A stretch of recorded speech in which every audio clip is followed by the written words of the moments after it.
I'd like to welcome those folks that are joining us virtually, and certainly welcome those folks that are here in the room with us for our Cincinnati School Board Committee, which is the Committee of Budget, Finance, and Growth.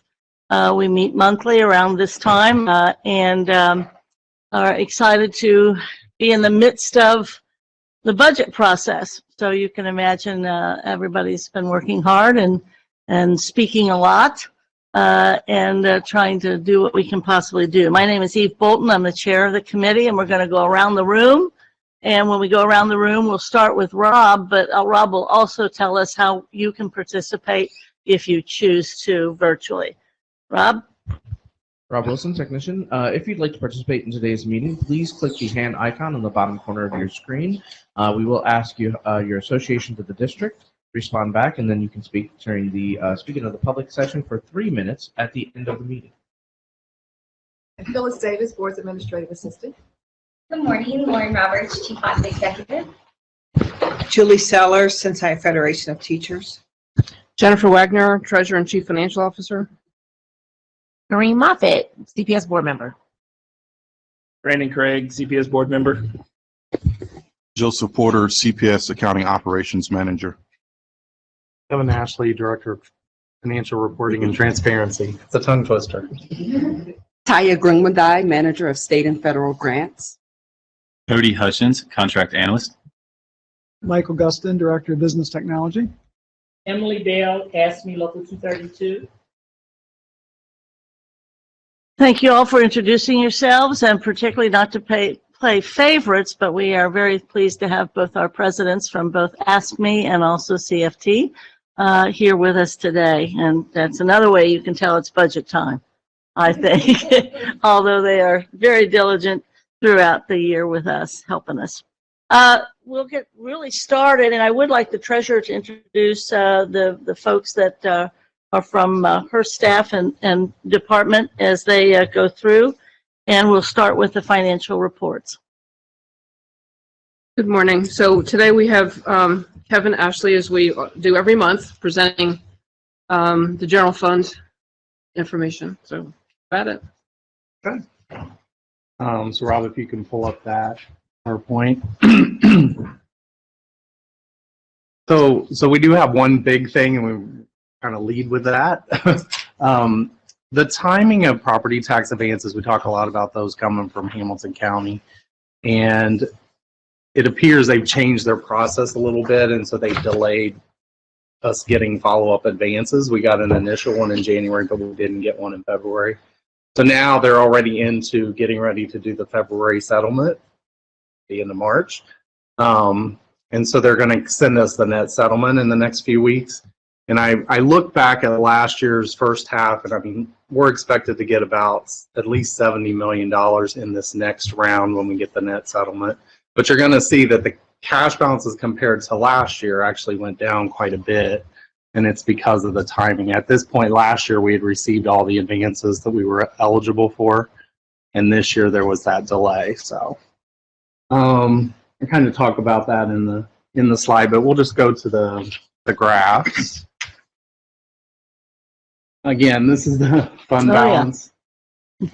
So really, this time of year is our high water mark for fund balance because we get it all at one time and then we spend it down. So, you know, fortunately, we're in a position it's not really going to have a major impact, but we do want to make sure that we get that settlement posted as soon as possible. Encumbrances are down a little bit, which hopefully is a good thing that spending is ahead of the game from last year, and we won't have as much wrap up there at the end. Next slide, please. This is just the overall revenue categories. Again, when we get the 70 million plus, what are we in now, March? Next month we'll see those balance out a little bit better. Next slide. Again, the blue is the tax, so you can see 304 versus 214. As far as the other categories, state foundation is down slightly, but part of that is the timing of the formula. When they implemented fair school funding last year, there was a catch up in January. And so some of these things are hard to gauge, year to year, but we feel like things are on track there. And I think by the end of the fiscal year, that'll be up from the prior year. Next slide is a high level expenditure look. This year, 360, I know my glasses aren't that good. 368, I believe, or 388 versus 345. And again, the encumbrances are shown there as well. Next slide. So this is the one that we show unallocated expenditures.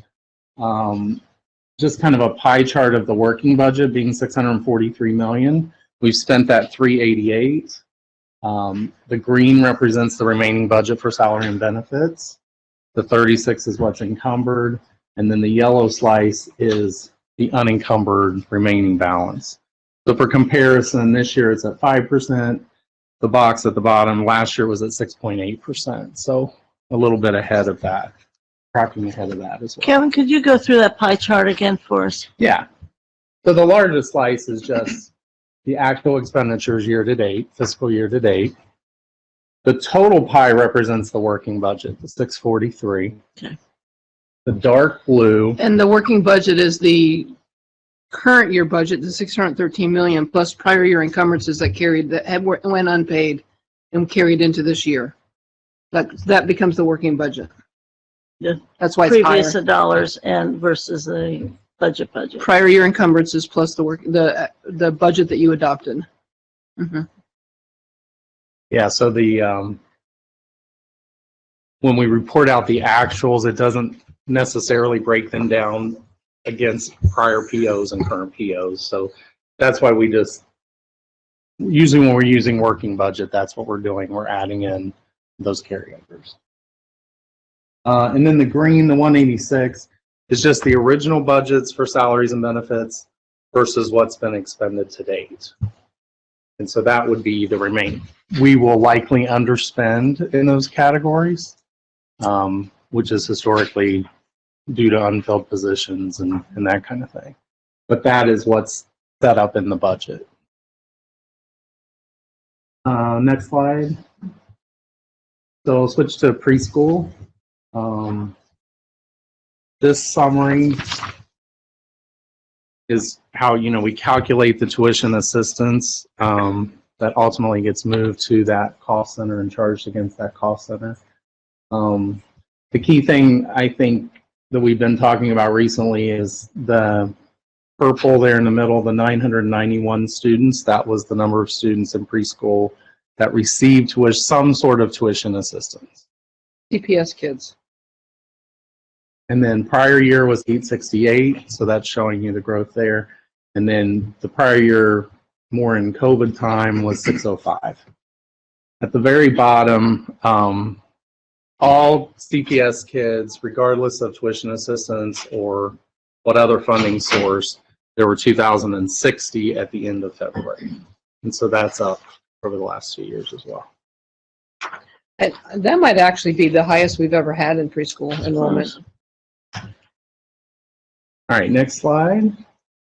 This is just the financial summary of what we refer to as those expansion dollars. Again, our revenues, once we get that tax settlement, that affects this as well. So we'll see those go up probably $5 million once we receive that. The United Way payment, we've made 3 quarterly payments. As we've talked about before, they didn't have carryover cash, so we've actually made 3 quarterly payments to total the 8.5, and then we'll have another quarterly before the end of the fiscal year. The other expenses I think are pretty well on target. Tuition assistance, maybe a little high in terms, which obviously we know there was expansion there, so we'll continue to monitor that. And I think that's all I have on those slides. If does anybody, members, have any questions or comments for any of that? I'm going to say Member again, Moffett? I'm sorry, I don't have that physically in front of me. the presentation. So that just annoys me, and it is nothing with your presentation. I just like to look at the data in real time, and so I don't have that. I will have questions when I kind of get a chance to sit down and go through it, but that's why I'm frustrated, because I just don't have it. I believe it was uploaded to Board Docs on Wednesday. We tried to get them out there this time, but I get it, and I'm trying to find it on Board Docs, trying to listen to you, trying to take notes. That is the most annoying thing to me. So gotcha. If we could just have it in hand, even at the meeting, that is super helpful for me. I've said that about 3 or 4 times, so I'm just saying that to you. That's why I'm a little frustrated. I think I will have some questions though. Member Craig?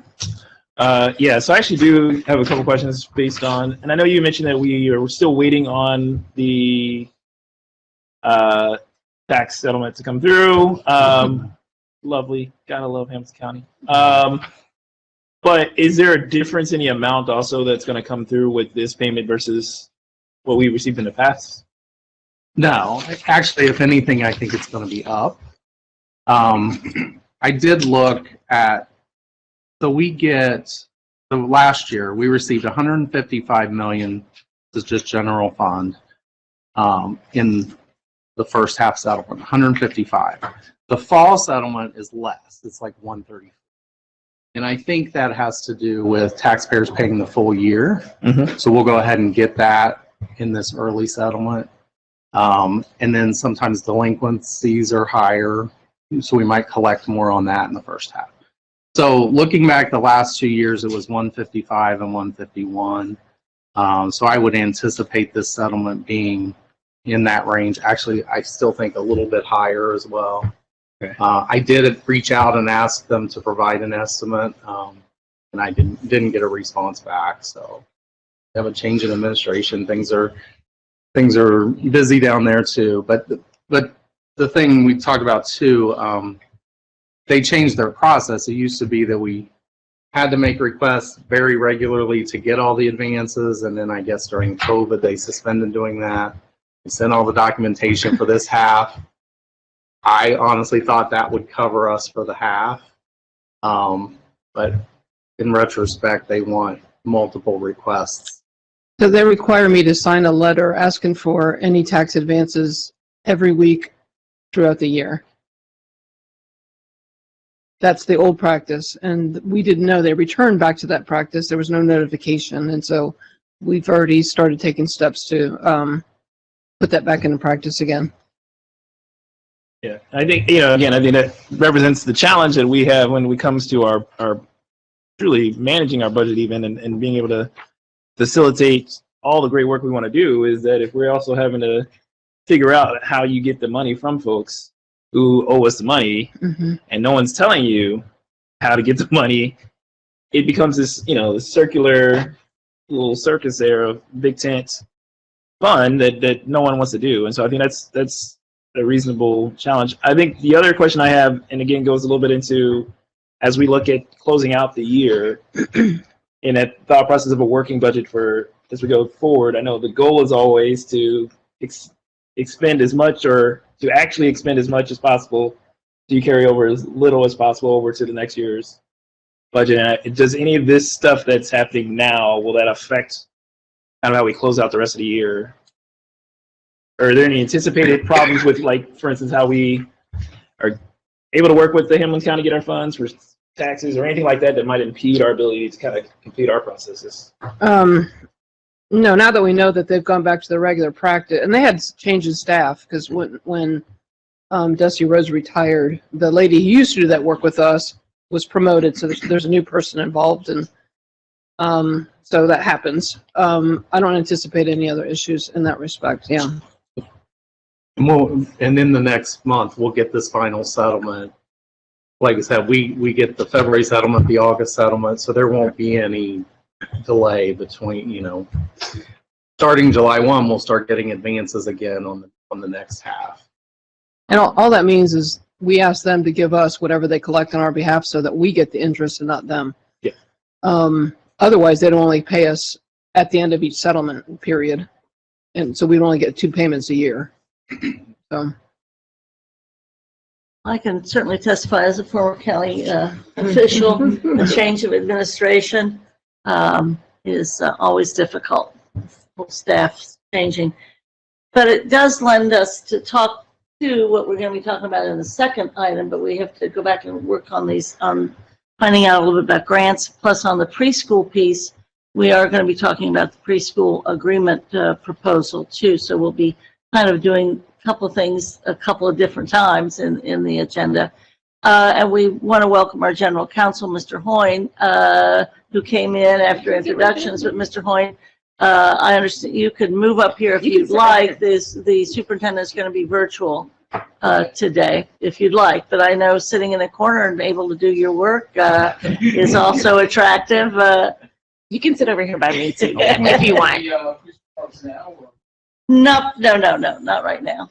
I do have a question. Okay, question, and then I'll go back to what I was going to talk about. Go ahead. I'm sorry. So just just once again, can you tell me what falls under encumbrances? We've got we said the 643 is the working money that we've approved plus prior encumbrances, right? You're right. They were incurred.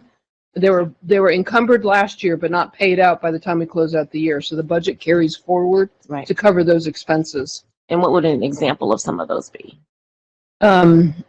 Any vendor contract or purchase order that we have out there that we hadn't finished receiving the services, haven't received the invoice yet. The goods weren't delivered on time before June 30, so they stay out there for 90 days, and then they get canceled after the 90-day window.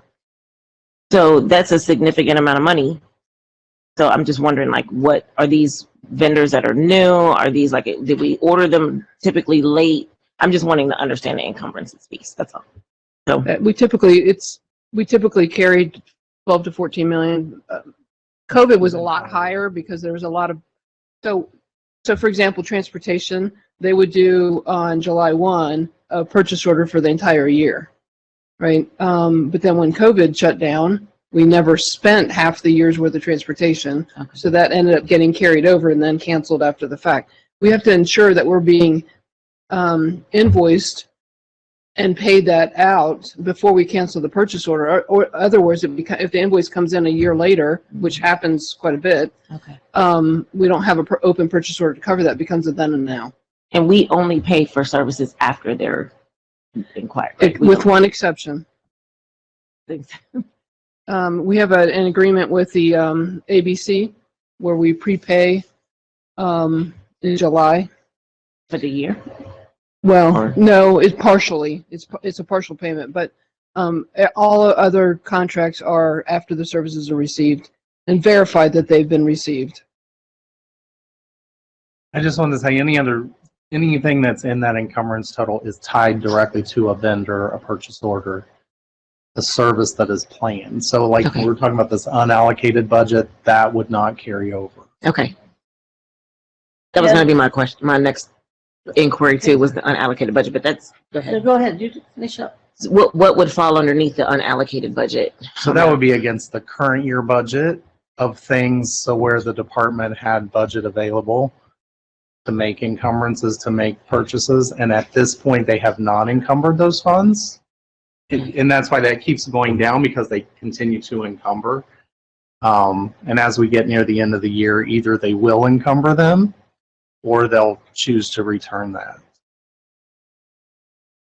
Well, for me, the issue there is kind of what we'll talk about in number 2 as well, is that, okay, what didn't get done that we wanted to get done? And does that carry forward as a task or something that has to get done, that then it starts to be part of the new money that we are allocating or authorizing ultimately?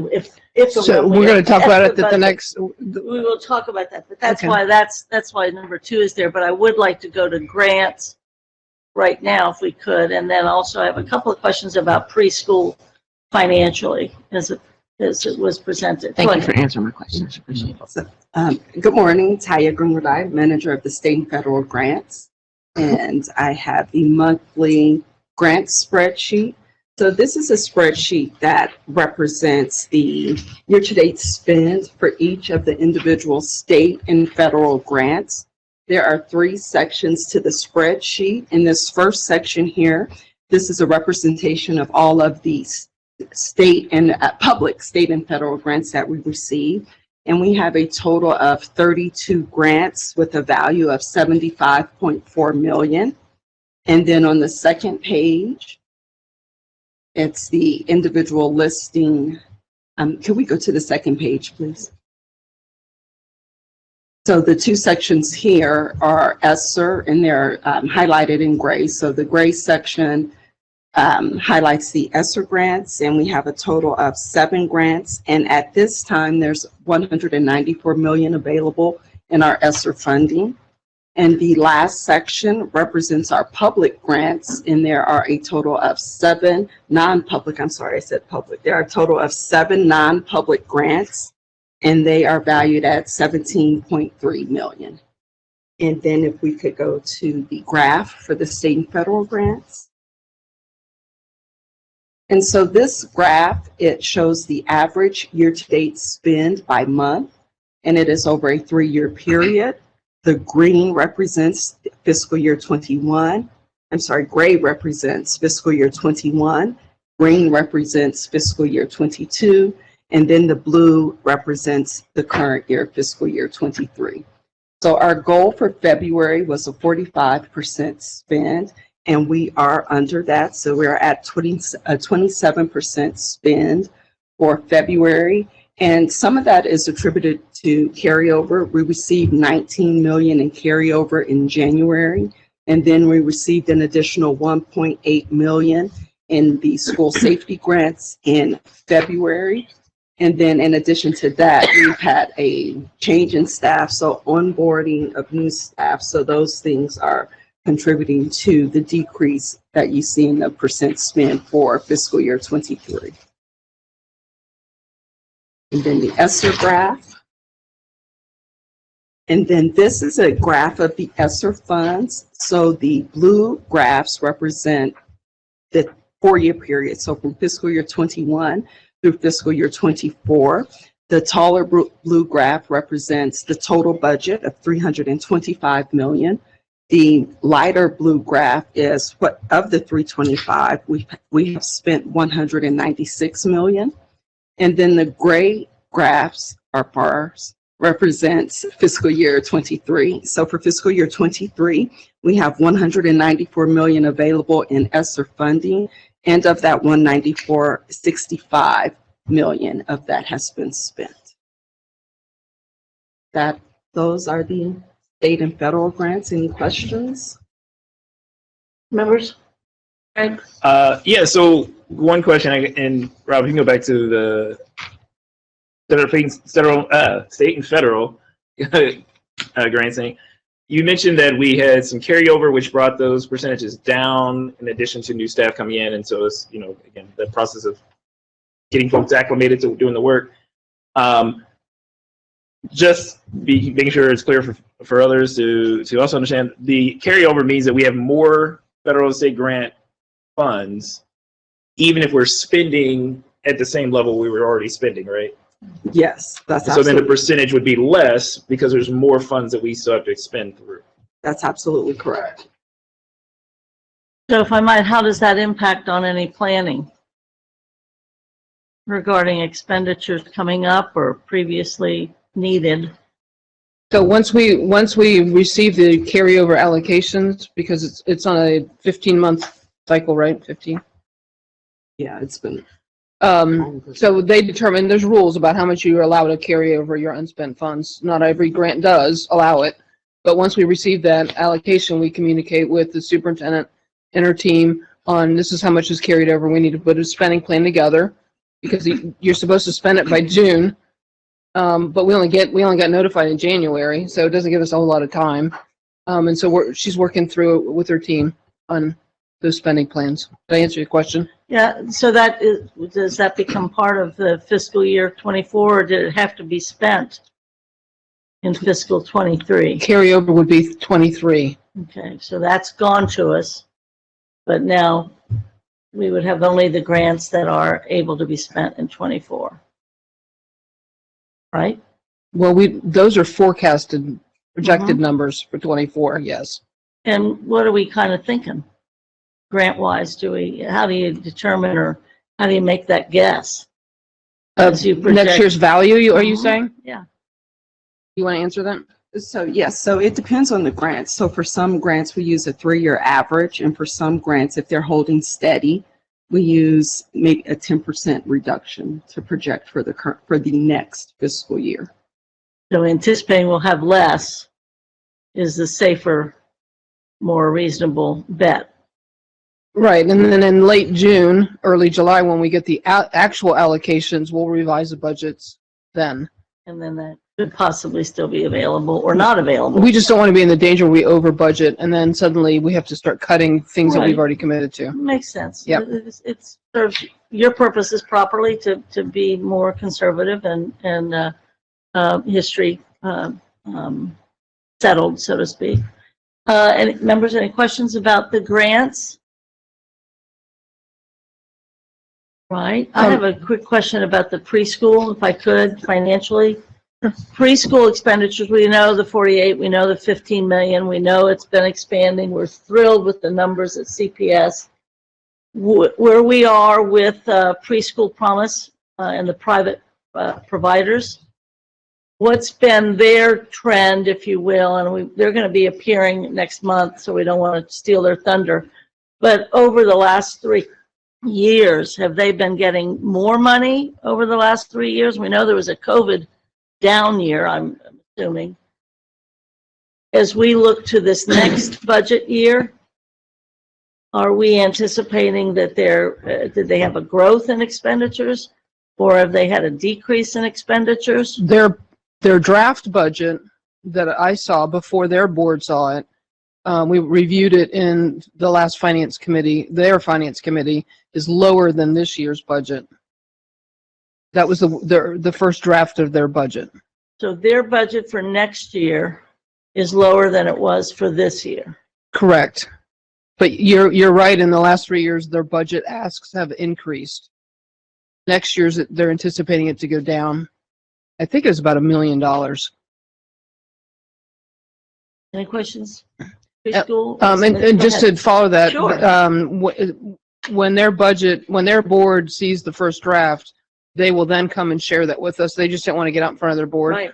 And I've asked them, we're going to update, Hector's working with Kevin to update the spend down of that cash, so that we can keep that in mind as we're talking about financial future.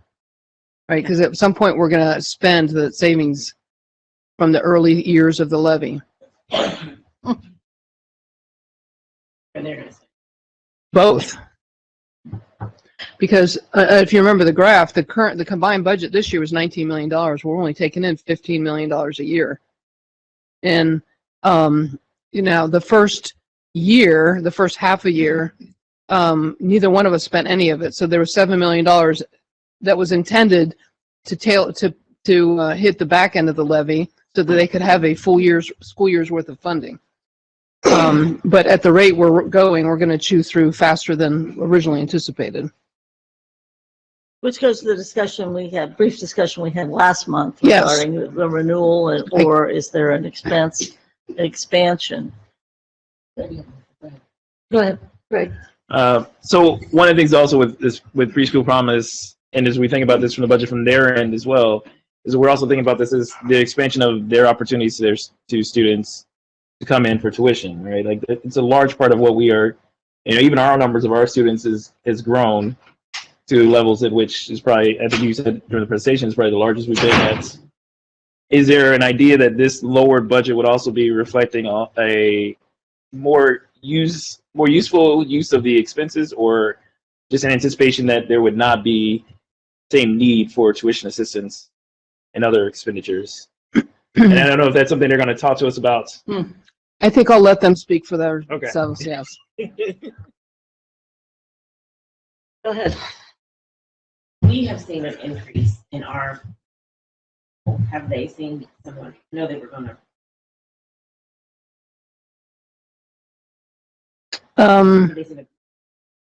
I don't remember their exact numbers, so I don't want to misspeak. We'll let Shara speak for their numbers. I think they're under projection on their number, and they're off the top of my head. So I think they're under their current projection of enrollment, and they have not completely recovered from the loss of COVID yet. You know, they had some of their centers shut down during COVID, so, I believe she's planning to come next. She was going to come today. It was, yeah, but Next they had month. to change. Okay. Right. And if we could.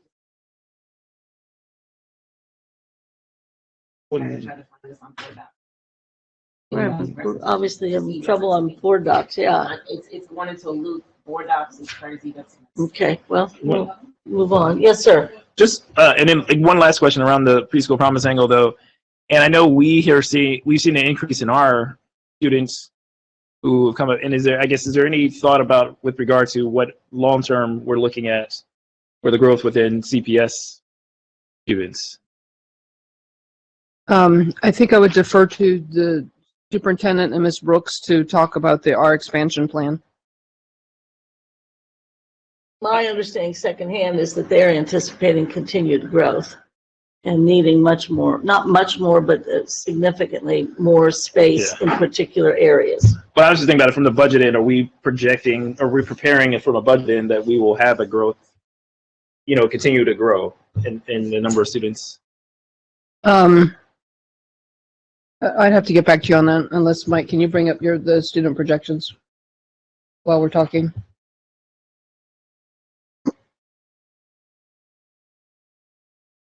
I think I got this right. So this is only talking about the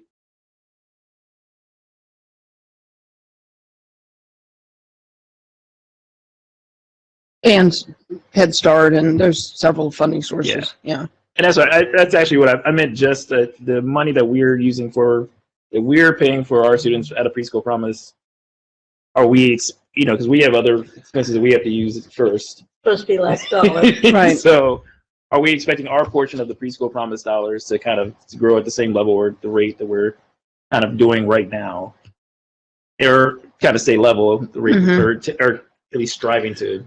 I'm anticipating that our need will increase based on just the general economy, that parents are going to need more help, plus the rate of serving preschoolers with disabilities is growing, and so the budget that supports the special needs or the special ed staff, the one team, you have to hire a team, you don't just add one body to it. So it's like 4 bodies. Once you get to that level where you can't meet the requirements and compliance requirements anymore. So I don't know if that'll happen this year or next year or the year after, but soon. Okay. One more question. Mhm. With regard to our students with funding, or is that hitting that preschool? There's a separate grant for disability students. So IDEA B has 2, one that's preschool and the other one not. There's Head Start, there's Early Childhood State Grant. Am I forgetting anything? There's 4. We do still collect tuition from parents.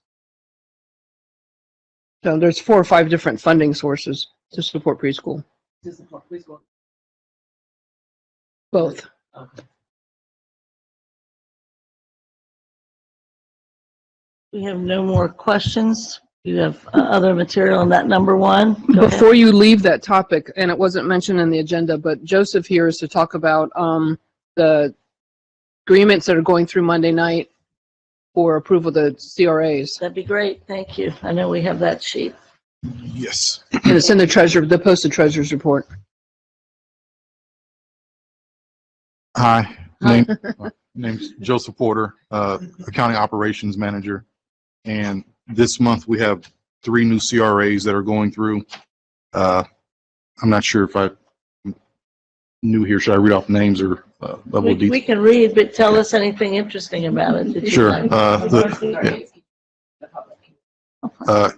Community Reinvestment Act, and basically they're tax abatements that instead of the funds going directly to the county I'm sorry, the county, city, they come to CPS, and they range in term usually from 10 to like 15 years. And that's in a nutshell. And Thanks. And that's right, it's not residential. And it's my understanding too, there's been expansion of length of these things over time too. And looking at longer times for them to have meaning. So we need to be watching that. Any other questions with CRAs or other comments, sir? no, it's Right. yeah, $227,000 is the estimated annual revenue from the three, and one's a manufacturing facility. Another one is it looks like residential space, and we have another one that's mixed use. Really like to see more and more of the multiple bedroom apartments instead of a single, but this is great. Thanks. Great. I do have a question. Clarification for Jen. So, with regard to the one contract that you said we prepay for, which is ABC, is that paid one payment?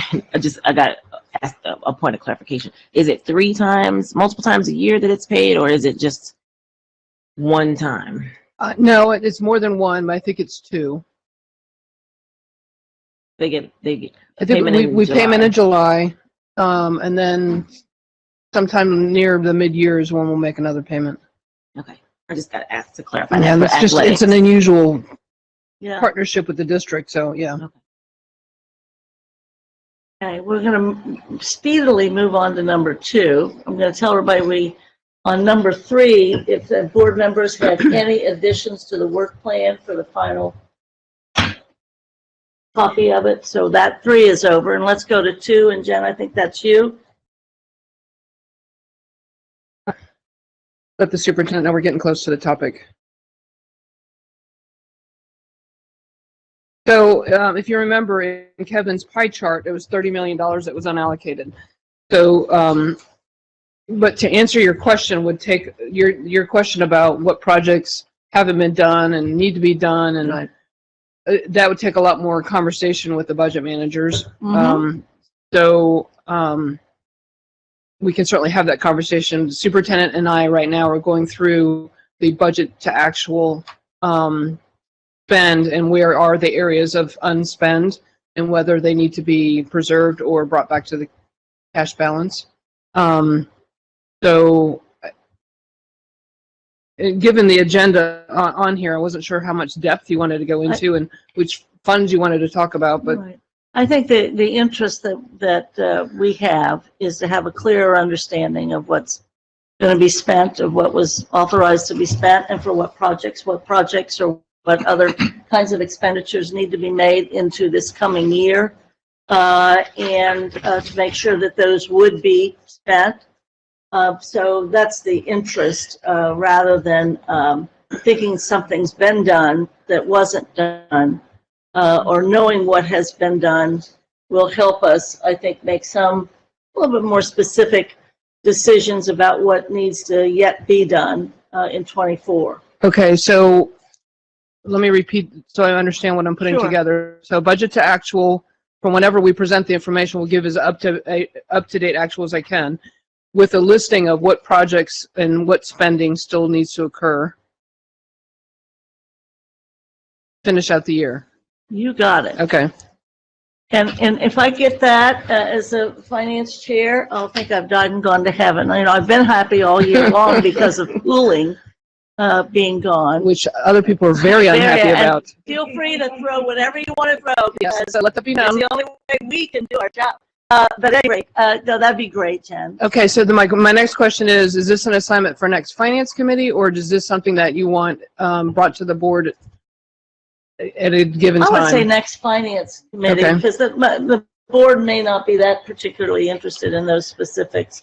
And did we change the date of the finance committee? Because remember the third Friday I'm at OASBO.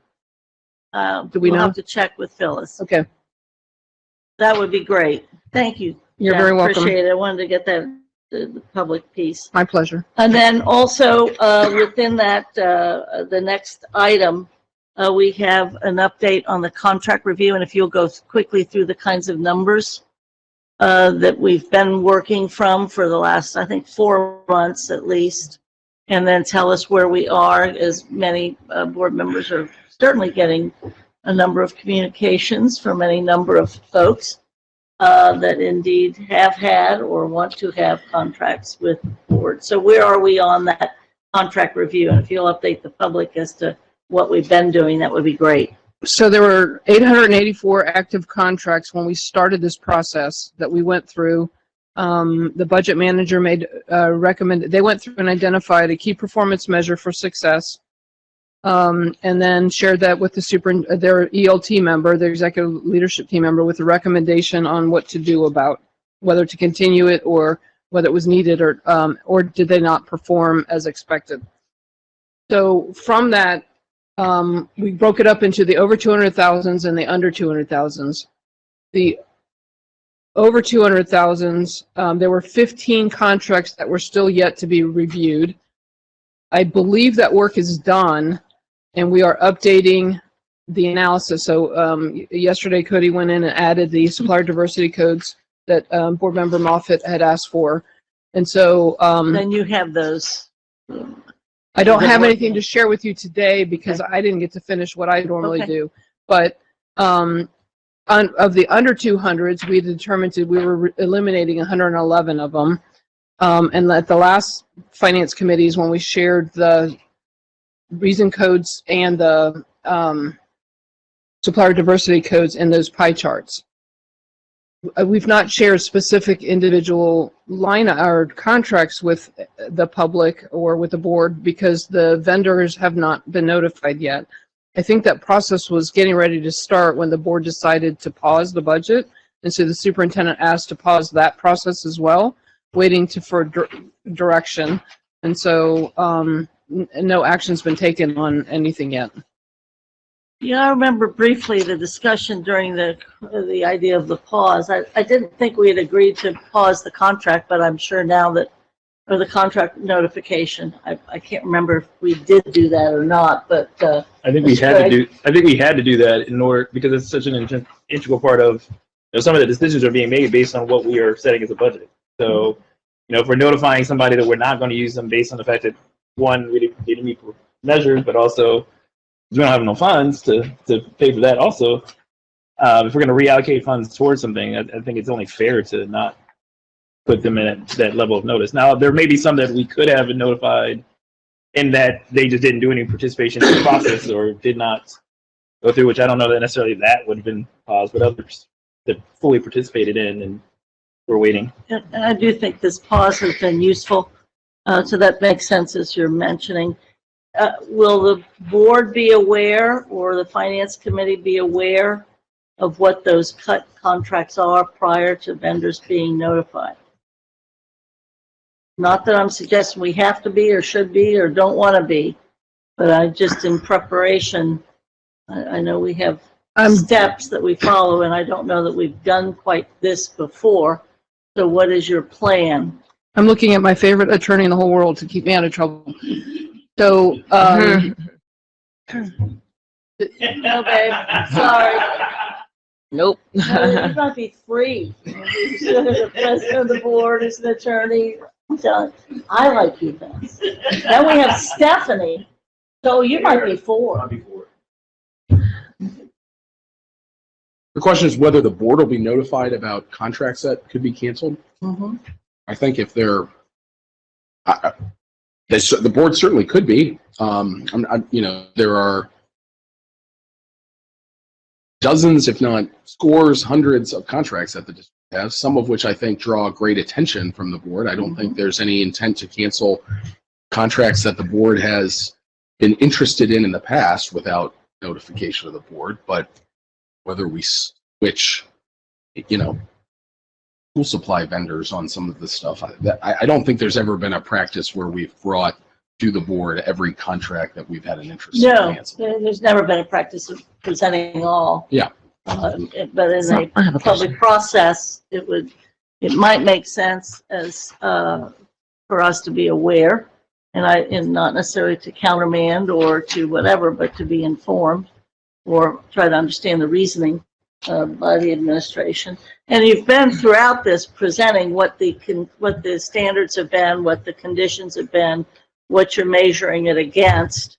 And we've also been very much into this whole return on investment. So we are in a new place. Right. And we just want to see what that might be. But it would be helpful. So, Member Moffitt. So I'm looking back at what was distributed to us. These are just the CPS contracts under $200,000. I asked a question regarding that student outcomes, like the school spend, student outcomes, etc. I do think, and I've been going through this Edunomics training, so you fully well understand where my perspective is. I do think that there is a responsibility when you talk about the board being fiscally responsible for the budget. There is somewhat of a responsibility to be aware at a minimum. I'm curious because in looking at this, when we talk about the goals and guardrails, just as an example on page 19, we are cutting college readiness coordinator, eliminating $60,000 for Western Hills University. So my question is always like, oh, wow, okay, let's see where Western Hills is. Do they need that service? You know, are their scores well enough to not have a college career position being cut? So that's why, and it's recommended to eliminate. We can go through this list. There's another one.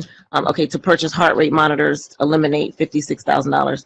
I understand. I may be able to understand that. But when we talk about services that directly impact the education of that particular community, and we don't see that they're being cut, and they're being cut significantly, I'm very interested in the justification to cut that. I also see a huge cut for data coaches. Here's one, mediation specialist, $40,000 recommended to eliminate for Withrow High School. We talk about the social emotional learning for our students. How, and again, this might not be your wheelhouse, but I want to understand how we're talking about cutting something that we as a board are talking about supporting, particularly in this year where we have ESSER funds that could potentially cover that. So when I look at this list, and thank you for supplying it, it's pretty extensive, and just so the public knows, it's 37 pages, and it's got all here, keep, eliminate. But you liked it, though, remember? Yeah, you know what? My colleague here is she's a paper person, and I was like, what in the what? But to have this extensive list, I think does, if you do, damned if you don't. I think it lends itself to our responsibility because we're talking about significant cuts. And I am going to reiterate my desire to know what are the ratings academically for the schools that we're making these cuts are, and please justify to me how we're cutting, how we go from the previous budget to this budget if their scores don't qualify. I understand. And then so I'm making notes to share with the superintendent. I don't know if she's online yet or not, but the first example that you gave, I would think, and I'm not speaking for her, this is just Jen's understanding of what that was, is I think that's part of her whole high school transformation effort in the positions that she was putting in the school budgets, but she'll have to clarify. Sure. But I've sent this, just so the public and everybody else in the room knows, I've already sent these questions to you and your team and to her, because that's what I want, is regarding the connections and the intersectionality of scores, budget, justification. And so again, it's not to necessarily inform, if you're making a recommendation to cut and the superintendent feels like it's, the best thing, it's not to go through every single choice, but it is to justify the choices and explain, like, why would you cut mediation services when, as a board, we've said that that's what we wanted, and that's duplicated in here multiple times, and it's significant. So that's what my questions are, and I think this particular one is just under 200,000. But do you have another one that speaks to? Do you all have another one for the 200,000 and more? I will. Yes. Okay. I mean, you had the first version of it, but my plan was, once we got these final wrap-up ones, I was going to redo the whole thing. So Okay. you'll have one complete picture. It's hard to keep track of all these different versions. It's still under consideration as to what will be shared or what won't be shared with the board, and we can, can come to grips with that. And there's an interest by some board members and maybe not some others, but this is in the context, for the virtue of saying this is in the context of what has been emphasized, certainly beginning last year with President Lindy, and also this training that many folks have been going through, plus the approach by the administration of the return on investment. Some of the things we've been doing might fit nicely into some of our goals and guardrails, but if there has not been the kind of return on investment, or if there's some sort of other choice to be made, so that it would be useful to have especially since this is new, how we're doing it.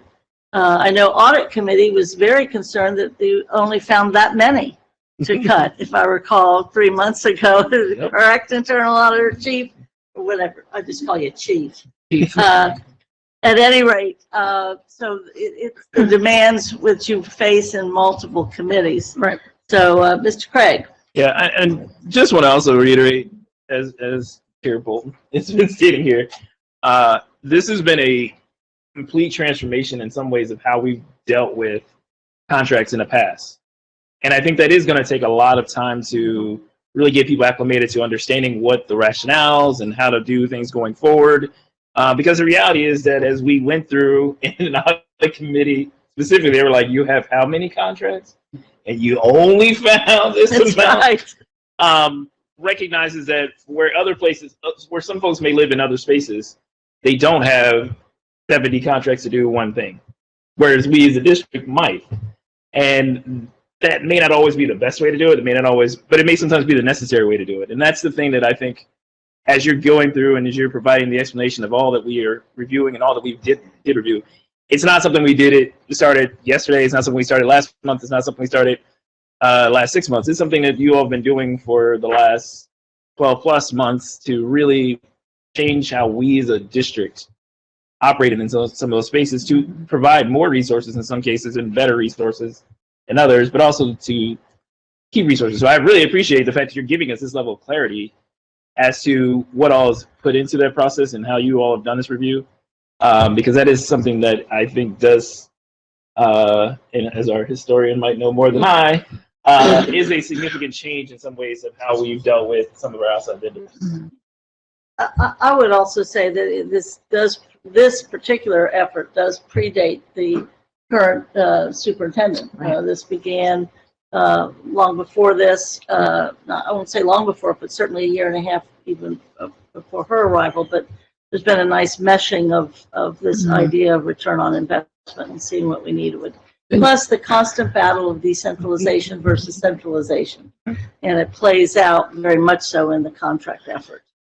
Treasurer? Yeah, so I just wanted the Finance Committee to hear my plans for the future as we start processing contracts for the new school year. In the Treasurer's report, you will now be seeing the number of students that are being served and the cost, the per pupil cost. Okay.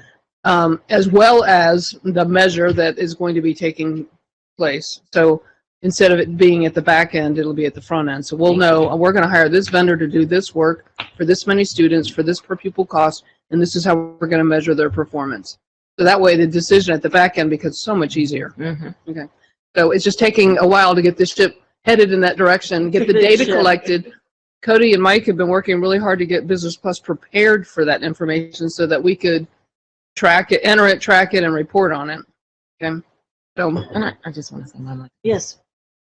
And I'm coming out with my teeth because it's about the kids, but I completely appreciate all of the work that you all are doing. She's taking a lot of the grunt in the personal, because I'm like, Jen, I want it this way. And she's like, well, Dr. Moffitt, we can't do it that way. We're turning the ship. It's just slow. I'm like, well, we got to turn it faster. But I want to say, just as gruffy as I say what my request is, I want to say very publicly, I appreciate all of the work that you all are doing.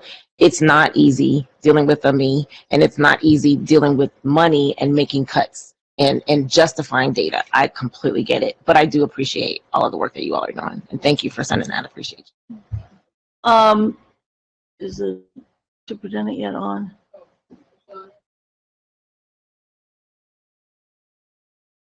Okay, could we do something then a little different if we can take Dan's two that speak to two agreements? Is there one you'd like to start with? Whatever one's on top of your list, buddy. Either are fine. I have some copies of both. I'll start with Preschool Promise. Great. That we received from Preschool Promise a red line version of what Preschool Promise is proposing as far as changes to the master agreement. That's been shared with the board as well as The whole board. The whole board. And again, I've got some copies for board members. Be great. That red line. Thank you. And the extras, there's no secrets here, so the extras can be We shared. do the public's work in public. That's right. Things that way. Yep, I don't have copies for everybody. that's all right. I don't think they're hurting. In addition, the treasurer, myself, and ECE director, Peter Brooks, met sort of give our recommendations. Early childhood. Yes, early childhood director, Vera Brooks, met to discuss those proposed changes, and we wrote a memo to the board. That is under the attorney-client privilege memo to the board with our recommendations. If you'd like, I can summarize those. Please do. In a way that's appropriate. I think many of these themes will sound familiar to our first negotiation of the master agreement in 2017. From the administration standpoint, I think we would want to continue to focus on the academic program of the Preschool Promise, and with less emphasis on the sort of childcare, daycare components Yeah. of Preschool Promise. So where Preschool Promise is proposing an extended school year to include summer months, again, we would focus on school year programming, and the same in terms of school day versus an extended school day, school age instead of like 1 or 2 year olds that aren't typically in. And that again was a theme that the board emphasized the first time we emphasized that academic program and the school year, school day, school age, that the funding be limited to those components. The second theme relates to the types of funding. When we wrote this master agreement, we envisioned sort of two main forms of funding. One would be tuition assistance, and that's essentially, as close as possible, direct payments to families to subsidize the cost of high-quality preschool. That tuition assistance was focused only on high-quality programs, 3-star, 4-star, and 5-star programs, with 5-star receiving full funding, 4-star receiving a reduced funding, and 3-star receiving an even reduced. So always an emphasis on the highest quality programming. I believe it's still the case that our preschools are all 5-star programs. And there was also a theme in the last agreement of increasing the tuition assistance while phasing out the other form of funding, which really was the improvement. So one of the, I think, concerns we had in reviewing the proposal from Preschool Promise was that there was still a heavy emphasis on quality improvement. I think we'd like to see as much as possible those funds directed toward tuition assistance to high quality programs. With respect to that second form of funding, quality improvement, there's a proposal for those funds, those quality improvement funds, to be available. The original concept was unstarred or 1-star and 2-star, the lower quality programs would only be eligible for quality improvement, with an effort to try to bring them up to a 3, 4, or 5-star. And vice versa, the tuition the programs that are high quality already, 3, 4, or 5-star, would only be eligible for tuition assistance. There's again a proposal from Preschool Promise to kind of merge that. For example, they propose that that the high quality programs could get quality improvement funds to maintain that rating, if that makes sense. In the past, we've not made quality improvement funds available to the programs that are high. I think our point on that would be that we would maybe be open to that, but only if CPS would also be able to use quality improvement funds. It's high quality. So if that's something the board is open to, I think we would really want to be able to make sure that our own programs, there's a lot of work, a lot of effort, a lot of money put into keeping our programs high quality, and we would want to be able to spend some of those funds on the professional development and the other activities we do high quality. On the tuition assistance, again, there was a proposal to make those funds available to STAR, what they call promise of quality programming. I think our emphasis, our recommendation is tuition assistance only for those high quality.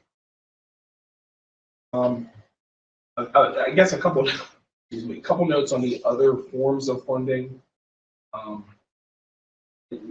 We agreed in the original Preschool Promise agreement that we would receive certain funds for the additional funds we need to spend on special ed. As a district, with this expansion of preschool, we urge the board to maintain that special ed funding. Preschool Promise has proposed for the CPP to be a clearinghouse for those special ed funds, and we don't agree with that. I'm not sure if that is fully fleshed out in what they're proposing, but again, we don't think that makes sense. There's some proposed changes with respect to the administrative costs. The original agreement provided for $200,000 in annual administrative costs going to the United Way, and $200,000 that could be retained by CPS for administrative costs. CPP proposes that those amounts be amended to reflect the quote actual cost for administrative support. I'm open to hearing more from them on whether that's more or whether they think that's more or less, but we would at least recommend getting more detail on that. There was a recommendation to remove the Workforce Development Council from the Preschool Promise Master Agreement. I don't have strong feel. Certainly, the Workforce Development Council is a creation of the board. It's not something that is dependent on. It doesn't need to be in the master agreement. It can be what the board wants it to be, and that's always how that's been.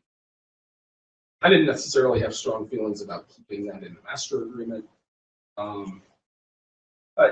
Funding in the future, as Jen has talked about, needs to be under consideration as we amend the master. And then the only other thing, and Vera Brooks really emphasized this, one of the benefits of the Preschool Promise idea, program, etc., should be that we're really giving an introduction to our families who have preschoolers to CPS schools too. And even if they're in a private provider, we want the opportunity to make that introduction to CPS schools and make this, we hope, a pipeline of students who are well prepared for kindergarten to enter our CPS schools. And I think there's more that can be done for us to collaborate with CPP about that, so that we have access to those families. They do kindergarten, like college fairs, but for kindergarten, we want to be a part of that. And so we want to emphasize that in a new master. You want to add anything? Gonna say no money. That's what she's gonna say. No, but I'm concerned, just from reviewing their financials, the proportion of the administrative cost to the total cost is increasing, and it's pretty high. So I would encourage the Finance Committee, when those documents come to you, to take a look at that.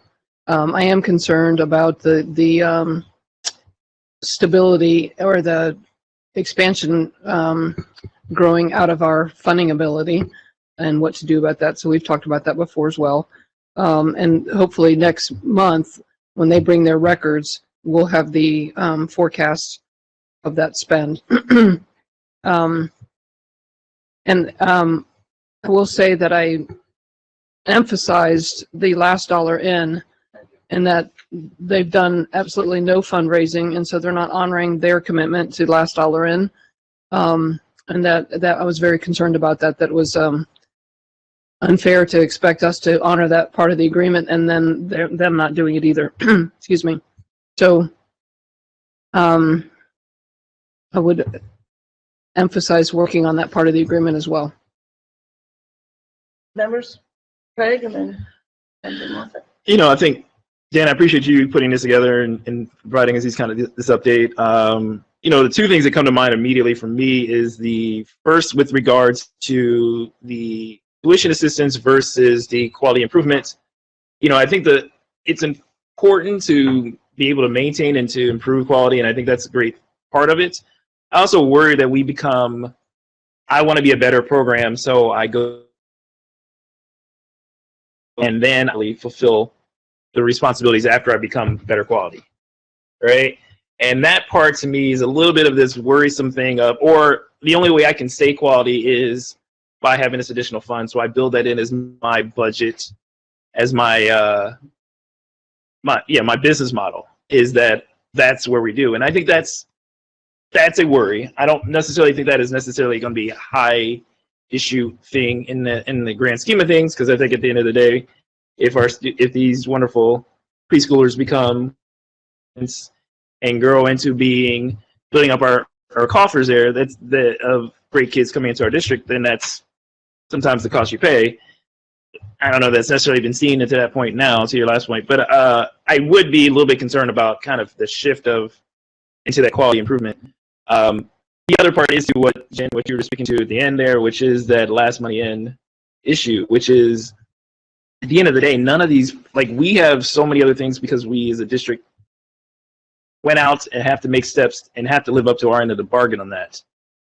And I would worry that you would have programs that would be doing preschool promise doing no effort to build up resources that are out there, resources that could clearly be there to help and to provide additional resources to help make these quality improvement programming and that kind of stuff. And so I think us giving stuff that we otherwise maybe would not do without more of a concrete promise or more of a concrete expectation on that also doesn't live up to what we told the voters when we voted for the levy.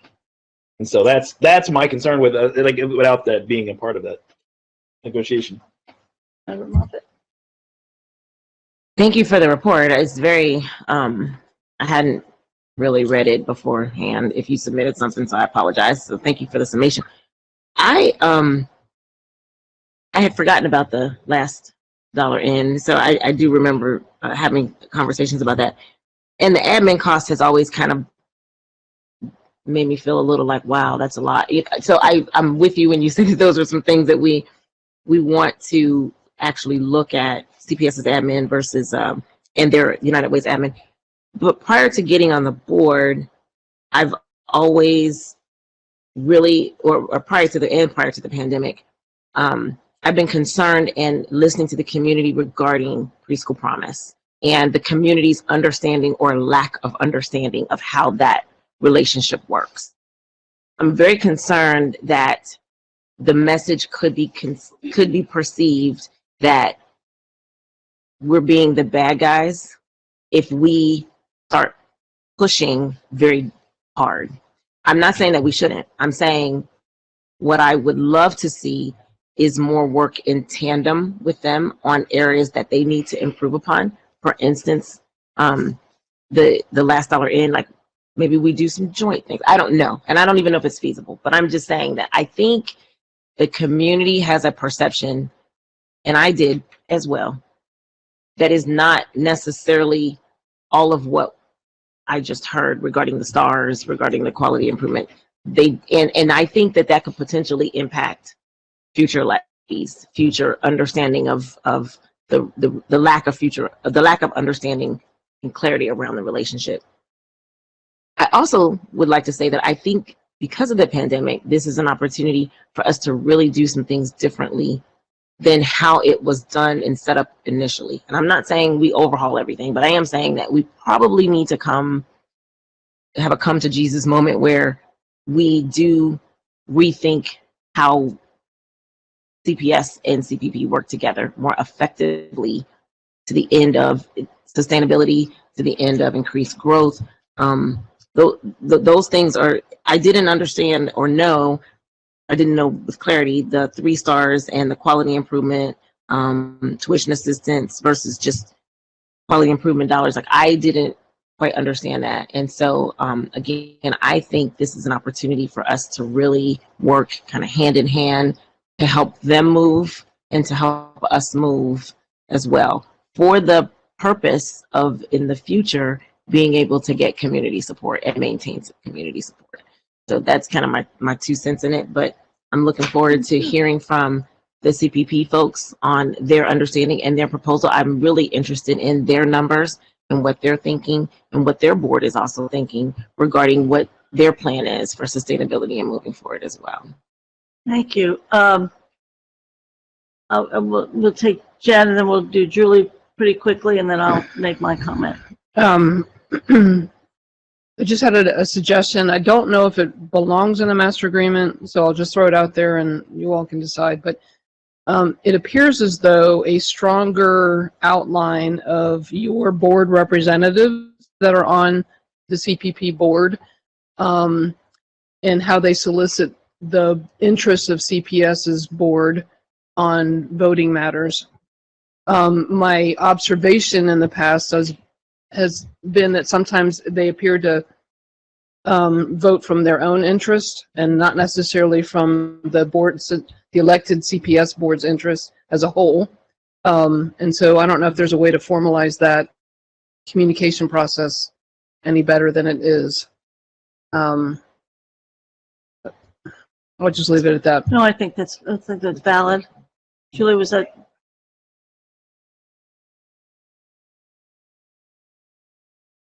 Now were things that we had concerns with during the development of the preschool promise agreement.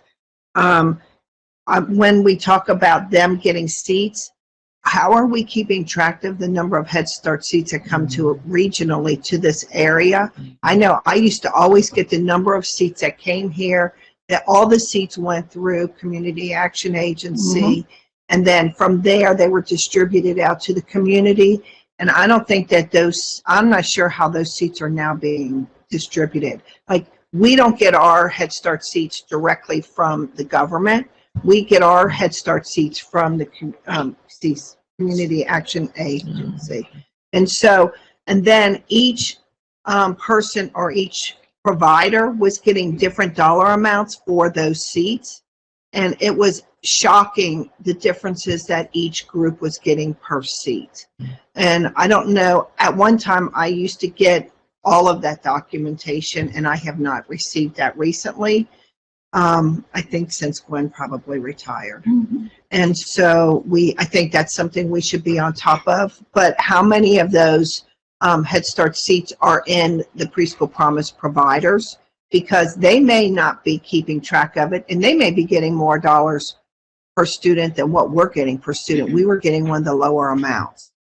And then the administrative costs for the expansion, that was one of the things everybody during the whole campaign was concerned about, that it was not going to become another bureaucracy that was going to have like this expansion of administrative costs. The dollars are for kids, and I would never agree that anyone during the whole time and all the research, we should not be giving dollars for 0, 1, or 2-star rated, because the research shows those kids do not go to school kindergarten ready.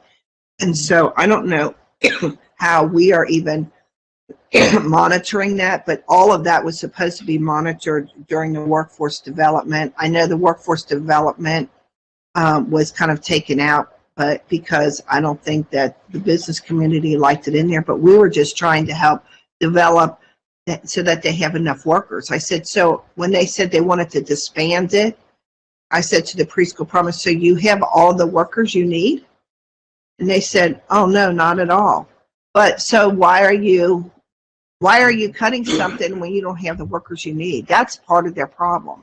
They cannot fill their positions. Well, and I don't think that we can fulfill that responsibility. We have enough issues to fulfill our own responsibilities to have qualified, highly paid and trained folks in the CPS schools.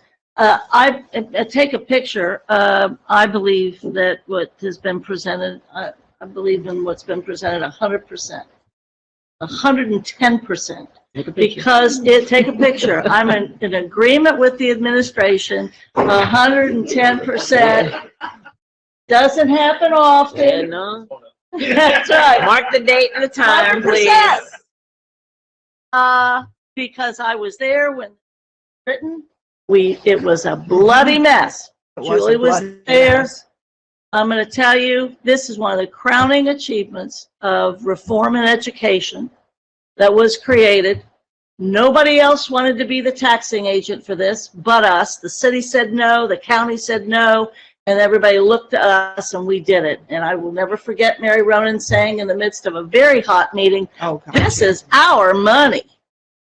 And it is true. This is public money raised by this district that is properly being shared to build a great preschool system, and it's the best in the state. There's no question about that.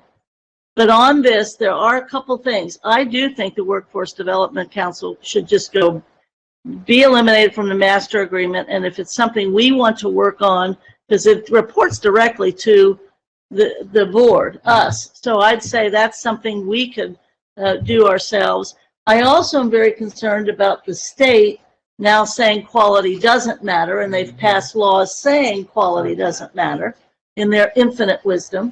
And I would like to see in whatever agreement we do, we are adhering to what we promised the folks that voted for this in the first place. And that's that 3-star.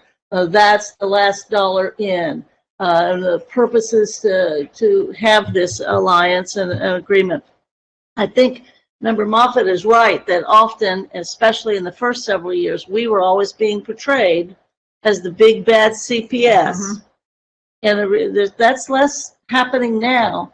But what I would say is that I think we've actually curbed our own PR and outreach as not to offend the private vendors. I agree. I think we've done less about selling ourselves in this remarkable thing so that we weren't being so pushy or so big bad CPS. But I would hope that what you all need from a legal standpoint is the board hearing. I think the board should hear what you said, and I think this committee, incorporating some of the stuff that's been said here by the committee members and Julie and Jen, I think you need some final direction because we've been operating without or in a informal extension for almost a year, and this needs to be signed on. But this is good. But I would like to see the commitment to the original promise of this and not being influenced by the state, because I can see that's the next tactic or strategy that other people will use, not us. But I would like to see that.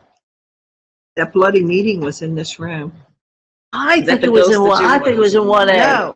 No, This one was bad among the board members that were on the committee. Yeah, this one was ugly in here too. No, this one had all those outsiders. It was crazy. After that for a long time. That's right.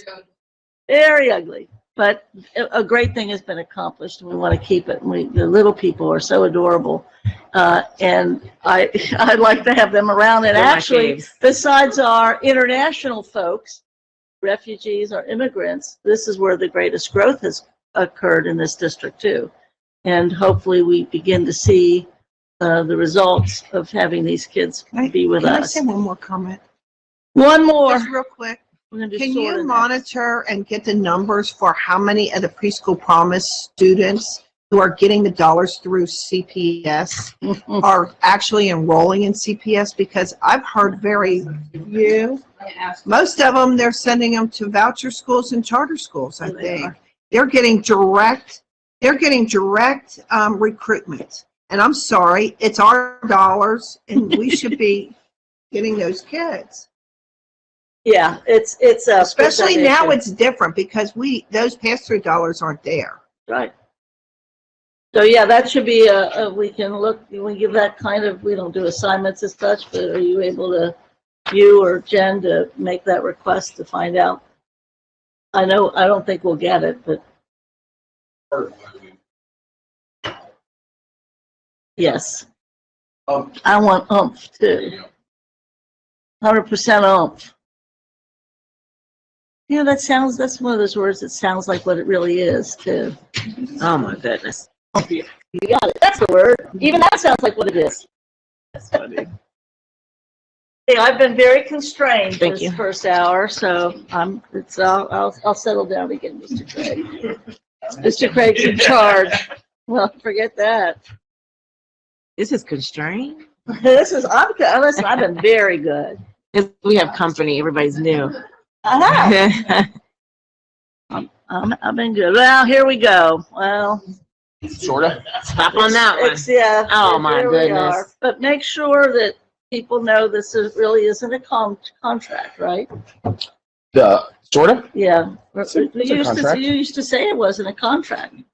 When they were mean to us, you said, well, this really isn't a contract. Oh, some of the language in terms of what they were. Yeah. Okay. Tell us. Sure. This is our agreement with Sorta for it really at this point is an agreement wherein we buy passes from them. There is a term that expires at the end of this year, but may be extended for additional one-year terms, provided there's agreement on the pricing, and the pricing is really addendum A. This is where they charge us. This is on the back side of the packet. Sorta charges us based on the number of student year-long passes we purchase. They charge us a small administrative fee per pass, and then there's additional passes for costs for single ride passes, extracurricular passes, and the replacement of lost or stolen passes. Glad to answer your questions. I have not gotten a lot of feedback from the transportation department to say that they have any significant changes that they would be proposing this year. And again, the term may be extended as long as there's agreement between both parties on pricing. So glad to answer any questions about the Sorta agreement.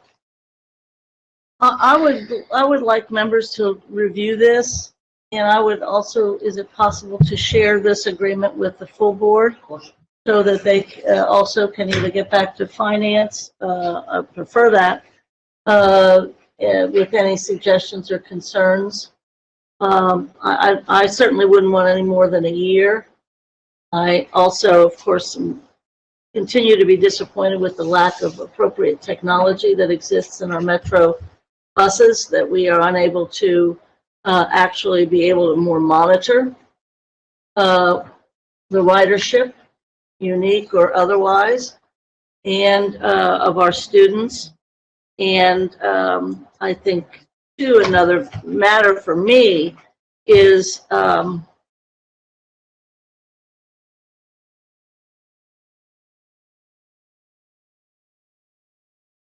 leave it at unique ridership. They say that they are able to provide that now, but you know, my big thing is the technology and the fact that we're never quite sure if our students actually do have the needed passes. Mr. Craig. Yeah, I think the only other thing I would add on to what Chair Bolton stated is that I know there was at least discussion around using some or creating some form of a student ID or using some form of a student ID in concert with all of our buses. And so I think that is something that if we're closer to that space or if we're getting that space there, that may mean some changes with regards to, like, we won't have a physical pass that we're paying for, but maybe then we're paying to create the access within the system. So it's still maybe the use of a pass, but some of that administrative cost may not be necessary, or some of the other aspects of what the cost of that particular ridership is. That may also allow us to do actual ridership of the bus versus, you know, kind of our anticipated handing somebody a card that they can use kind of deal. Because I think in some instances, I think we have some students who are probably using, you know, we talked about this when we were looking at it before about these ability to ride a bus like all day long. May not be what we were intending to give. But if we have a student who loses their ID, it is far quicker and easier for us to have our own system that we can replace the ID without the kind of going around to the outside vendor than it is for us to contact vendor, go through, ensure that that's done. Easier ability for us to get the IDs to them sooner, quicker kind of process if we have that technology ready. If it's not ready, then I think we just need to make sure that whatever agreement we're doing anticipates if it's going to be ready at some point in time during the agreement, that we would be able to shift towards that, or that we're working towards that shift. Because I think the problem that was raised before is that they don't have the technology on Metro Bus. I know I will say we also don't have the technology on yellow buses either. So that's something I think if we can do with all of our vendors and all of our transportation vendors to ensure that we know who's riding the bus, when they're riding the bus, that they got on that day, it'd be really helpful. And I think that again goes into making sure that when kids are getting to school, we know that they were on the bus and they should have gotten to school at this time, right? And that we don't see those same struggles that we've seen in the past with them. So I've asked this question a while ago. What is the actual cost of a year-long pass, and how much are we paying as far as discounted to that? So if the cost is $400, are we saving $85 for our students by paying $315? A pass. I've just kind of wondered what is the actual versus because we're buying quite a few passes, so how much are we actually saving? I've had that cost. I mean, I've had that question. I think that an annual pass is well over $650. So it's $315 is deeply discounted. Okay. And Well, then for they extended it too. Well, for students, it's $600. Just the Because annual I mean, pass. an annual pass for adults is it different for students? I don't know. No, it's not. So, and then the other. We want to know more about that. I do. I would like to know more. The other question that I've had, and I've actually spoken to some of the sort of people because we did have that discussion around student IDs and how other districts are doing it, but they also have different technology. I would like to hear more. You can actually purchase passes online. You can get an app. There are things that I would love to explore with them that could potentially benefit our students that may reduce some of these pass printing and preparation costs. So they've got also the ability to they have just announced it on the radio, like Sorta Now, where it's like door-to-door services. So I'm interested in, this is kind of for teenagers, everybody else. probably so. But I think my point is that we are trying to fit into an old model, and I like that, but there are some evolving technologies that I think we should explore. The student passes is one, but almost all of our students have apps. Almost all. Can we maybe make it a phone thing that they have their pass on their phone? And I do know that for the replacement costs, what was happening, and I would like to know more about this, is we were passing that cost on to students. So we may pay for them up front, but we were putting that on student fees. I know that because I've had several of them added to my son's student fee, so don't tell me that doesn't happen. But I just think we need more data. To your point, we need more data around what is here, what is proposed, and what's actually happening, especially with regard to technology. And are there areas that we could save money? $16,000 if we don't have to print passes could potentially be saved. And I think when asking them to fit into an old contract, they're going to give us what we had. But are we asking them what are the possibilities and where could we potentially save money? I think that's a different question.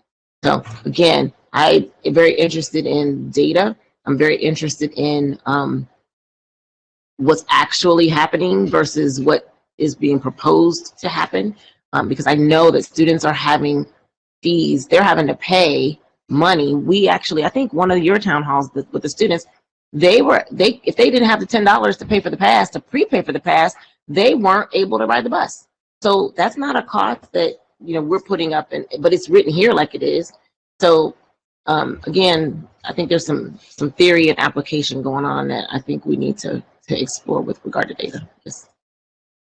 I have a quick question. Because for EOLs, mass, are students allowed to bring cell phones? 'Cause when I went to Withrow, they used to come. I'm old. Yeah. You know how, They confiscated ours and held them to the classes. I'm so old that we didn't have something. And I'm so old that girls weren't allowed to wear slacks to CPS high schools. And then the moment happened when you could wear, slacks. Then about 2 years later, you could actually wear jeans. Oh, snap. She went back decades. Wow. Decades. 1969, proud of it. On it. Where did you graduate from? Uh-oh. Oh my God. Aiken? Aiken. Yeah. Emily and I graduated the same year. Oh my gosh. That's why y'all trouble. We are in trouble. That's funny. Oh, you were Aiken too? Yeah. No, I'm talking about. No, I meant Rob. He had this. No. Okay, great. We can move almost to that. How about this then? It doesn't sound like we're ready to suggest that you sign this, that the board needs some opportunity, not sign it, but you know what I mean, Yeah. start talking about it.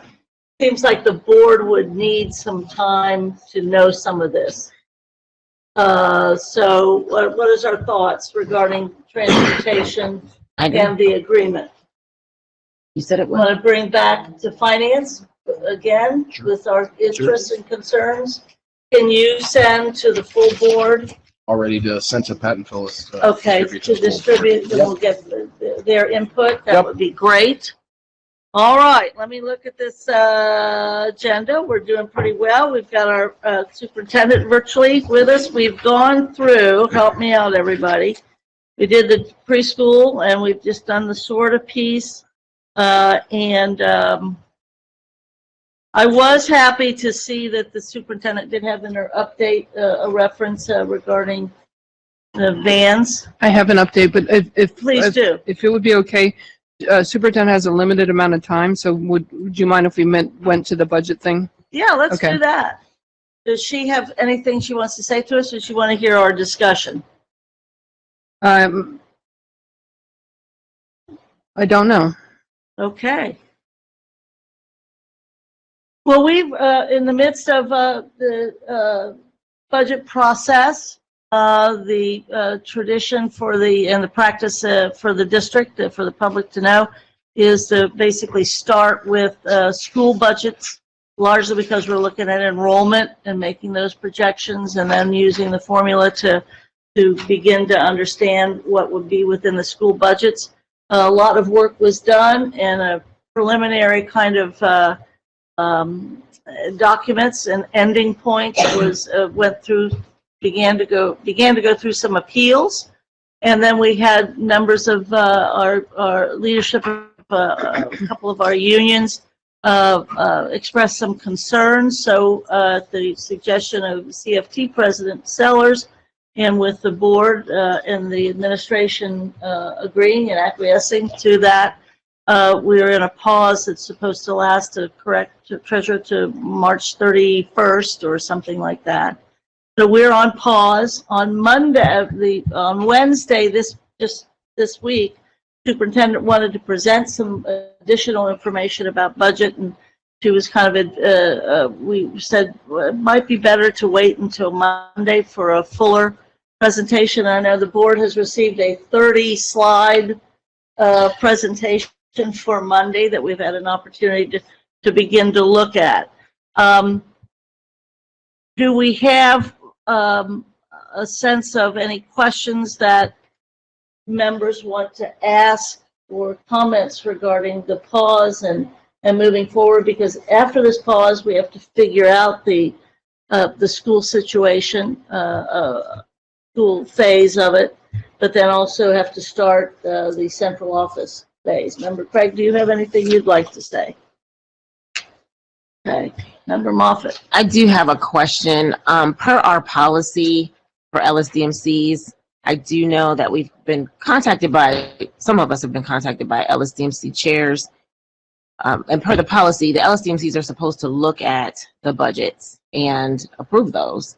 And I was able to answer some questions from one of our schools. The LSDMC chair shared what they were given, and they're not being given the entire complete budget.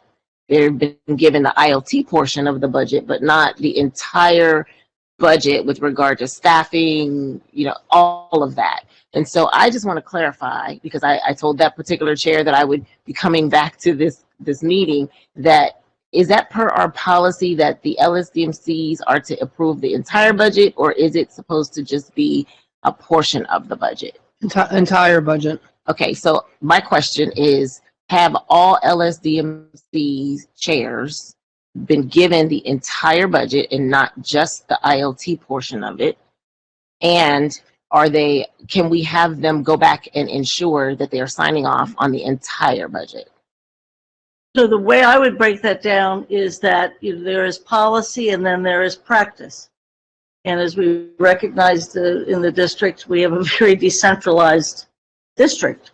And some schools and principals kind of live by the letter of the law on that LSDMC policy, which we've worked on not only this year, but brushed up on and strengthened over the last 3 or 4 years, and certainly for good purpose. So maybe to the superintendent, it might be good to kind of get a sense of where LSDMCs and ILTs from the principals, and certainly LSDMC chairs are reaching out to some board members. They kind of answer the question as to the role that the LSDMCs and ILTs have played. I think that would be something that's not addressed in these wonderful 30-slide, very comprehensive approach to the budget. You have some more? That was just it was a question that was asked of me, and that particular school had not seen the entire budget. And so they were asking from a policy standpoint, could they get the entire budget? And so I want to ensure that that is actually our policy and that should be being followed. And I'm not exactly sure how we can ensure that that happened, but without naming that school for potential ramifications. But I want to say that that's the policy and it needs to be followed. The practice is that the principal provides that information into their school buildings. So, I mean, we can certainly provide information, but it's their deliberation and their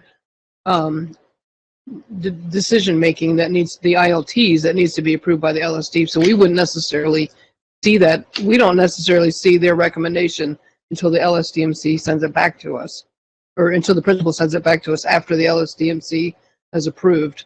But we can certainly things that and the whole budget.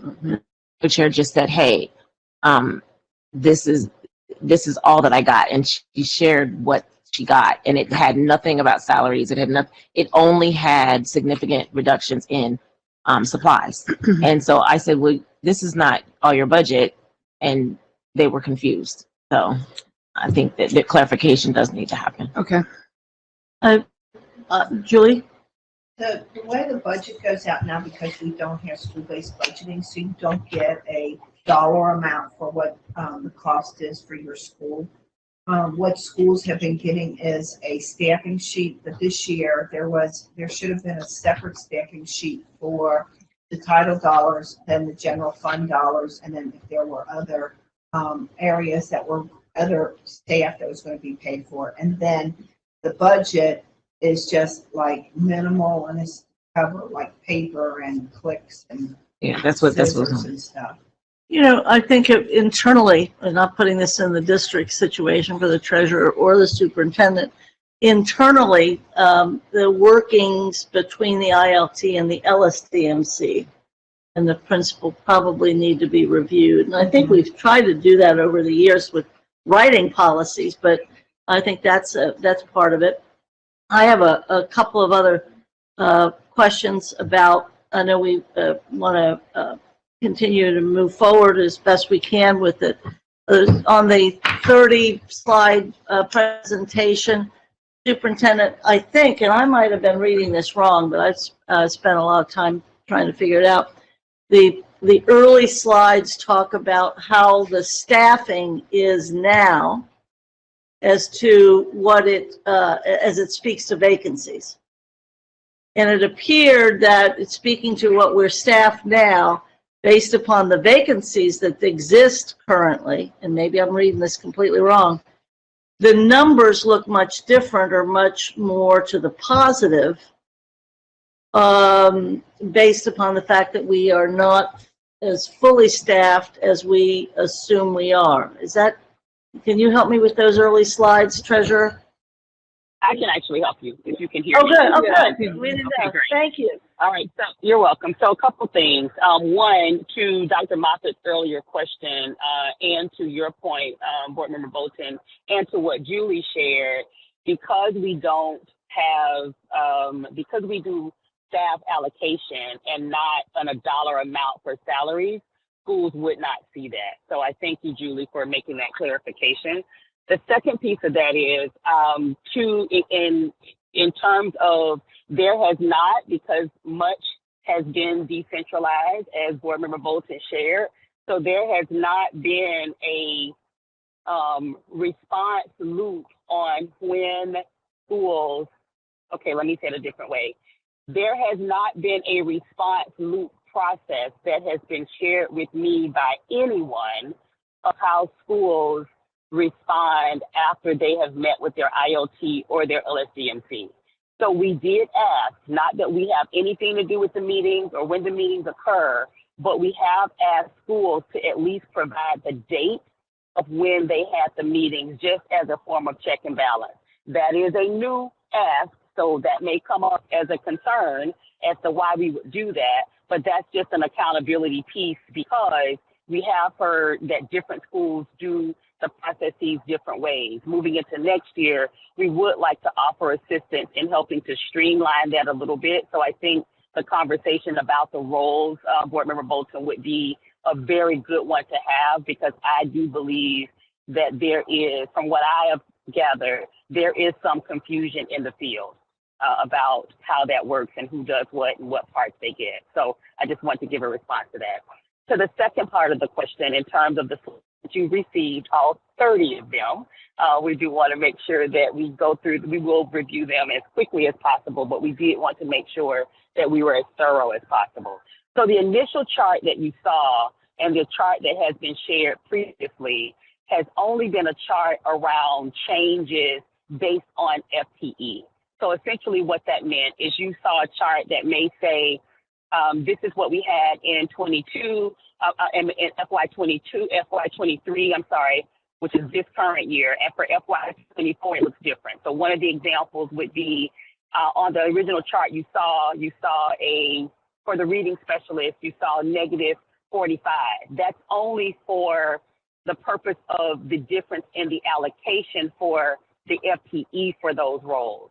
It does not, but you've heard me say often that none of these roles are roles that are being recommended for RIF, because we have more than enough positions. So to add that more specifically, the initial chart that you saw with the change in FTE might show an increase in school counselors. I think the number may have been 3 of an increase in school counselors. However, because we also had school counselor vacancies this year, that means that we would have a need for 7 versus just the 3. So the earlier slides talk about where we are currently with what the projections were. And then as you go deeper into the document, deeper into the slide, it says, these are the number of positions that we would have in surplus in terms of the allocations. However, these is where these positions would go. So that even with that, we have a need for to hire more individuals. Thank you for that explanation. Help me out with this issue of vacancies on the chart. Is that what I'm misunderstanding? Treasurer or superintendent? Sure. So there are two different places that talk about vacancies. The first place that talk about vacancies in the presentation are vacancies for where we were this school year. And we talked about how we addressed those vacancies this school year. So for example, and that would be earlier, I'm not looking at the presentation. I think most people know that I'm driving. So I'm just going from memory from the slides. So the first one that you saw shows it looks like 3 beakers, right? And it gives, this is where we were. Okay, so this is where we were with vacancies to start with. And for this year, with the number of vacancies that we had, we were able to minimize some of those vacancies. And we initially started with about 20 people that we were putting back in classrooms, reading specialists that went in, some district staff to assist it so that we would have students with teachers in the classroom. That started at about 24. It actually ended at about 15. But those individuals were in classes, so that means, and then the other classes were covered by substitute, long-term subs, and then the rest of them hopefully by day-to-day subs. So that's what the first chart is referencing, the one with the 3 beakers. The second one is talking about where we are right now. And so that is based on currently the staff allocation that was provided before we began to talk about the pause, the staff allocation that was provided in terms of that. And so through that process, it gave 92 positions that would have been surplus from where they were that would then need to be placed somewhere else.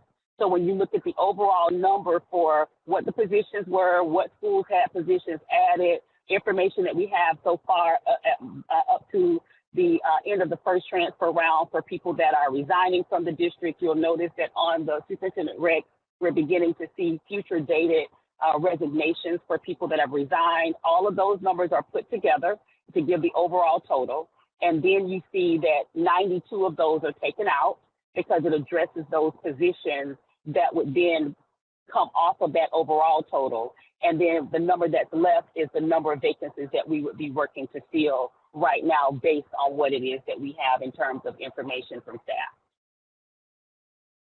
Thank you. Treasurer, you good? If I could, number 7, I have a couple more questions. So I'm not to assume that we were understaffed this year. That's not what that chart is showing, or does it? No, it doesn't show that we were understaffed. It just showed, it just showed the, where we were in terms of positions. And so it just showed what the overall allocation was this year in terms of the vacancies that we had and how many of those vacancies we were able to fill and the ones that were left. So it's very akin to the chart that you received from me that gives the weekly updates about vacancies, that it shows how many core vacancies we have, how many non-core vacancies we have. Those numbers are put together. It's just updated right now, forecasting for the FY 24 school year based on where we were in the initial transfer round.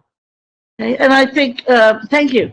I think the board might have questions about what changed as a result of the appeals by the principals, and then what changed based upon your, and you portray this in the slides, but what changes occurred as a result of your meeting with some of our union leadership folks.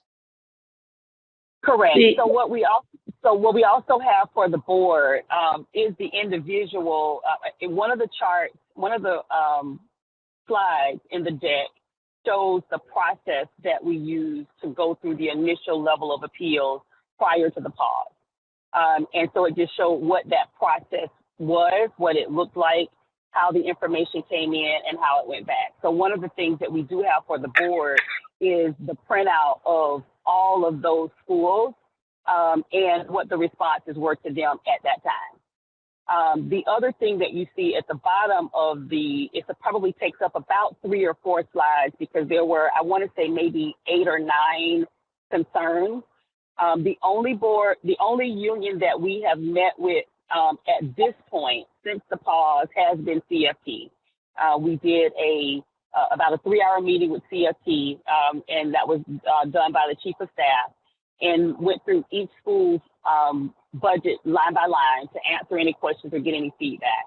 We then took the overarching concerns that were provided and provided recommendations for how we would look to resolve that from the conversation that we had. So in some instances, it's, the recommendation is we continue as is, and this is the reason why. I think you saw that on the chart. For others, it's something that we look back at in terms of making recommendations for changes based on the feedback that was provided in meeting with CFT. I will share also that had been the process really all along. We've met with CFT several times. That's been the process all along, where if there was something that was found to be a challenge, that was corrected or explanation was given for it, because some of it has been in just the way that it's understood or explained. So we do have that available, and the bottom of the presentation shows each one of those areas. Great. And I appreciate the time and just trying to give some indication as where there might be interest as we get into Monday evening. I think there's still kind of a live dialogue, not surprisingly, I guess, about Title I that probably needs to kind of have, have a little bit more discussion, as well as the range on class size, and the K-8 piece about the 13.7 million. Those will be questions that'll be coming up, especially about whether or not its impact on paras, and the dollar amount. So those are some areas where I could see there would be some major questions. I have a specific question about the high school transformation, and then we'll open it up if anybody has additional things to kind of warn the superintendent and the treasurer about coming up on Monday. When we have those 3 newer assignments or positions, is it 8 of our high schools, or does it vary? I know there's different lists based upon the data as where each of those high schools are, but does it generally work out that there's about 8 high schools that we would be interested in adding those 3 transformation positions? It does vary because it varies because it depends on the data. Okay. For the culture and climate, the culture and community role, it would be each of the Title I high schools. For the role for attendance, it would be each of the Title I high schools. And for the role for graduation, it would be the Title I high schools that had less than a 3 in graduation performance. Okay, so the rating is based in part on the report card, or based upon the percentage? It's based upon their graduation rate. So okay. the stars come from their graduation rate. That was just an easy way for us to say it, but it's based on their graduation rate. Yeah, and those positions, I would assume the board might want to discuss those positions a bit. But I was, whenever I was saying 30 slides, I wasn't saying I hope you rush through them.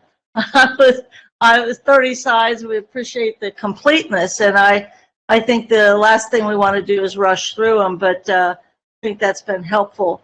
Other comments? I'll just Member Moffitt? thank you for the presentation. It was actually it is a lot of slides, and it's very beautifully written. I am really, and I am a data person, but I think what I'm looking for is what you verbally shared, in that the justification of the positions are based on school data. And so the presentation is very wordy, but to know what the school's data entailed to the justification of the position helps me see where they were.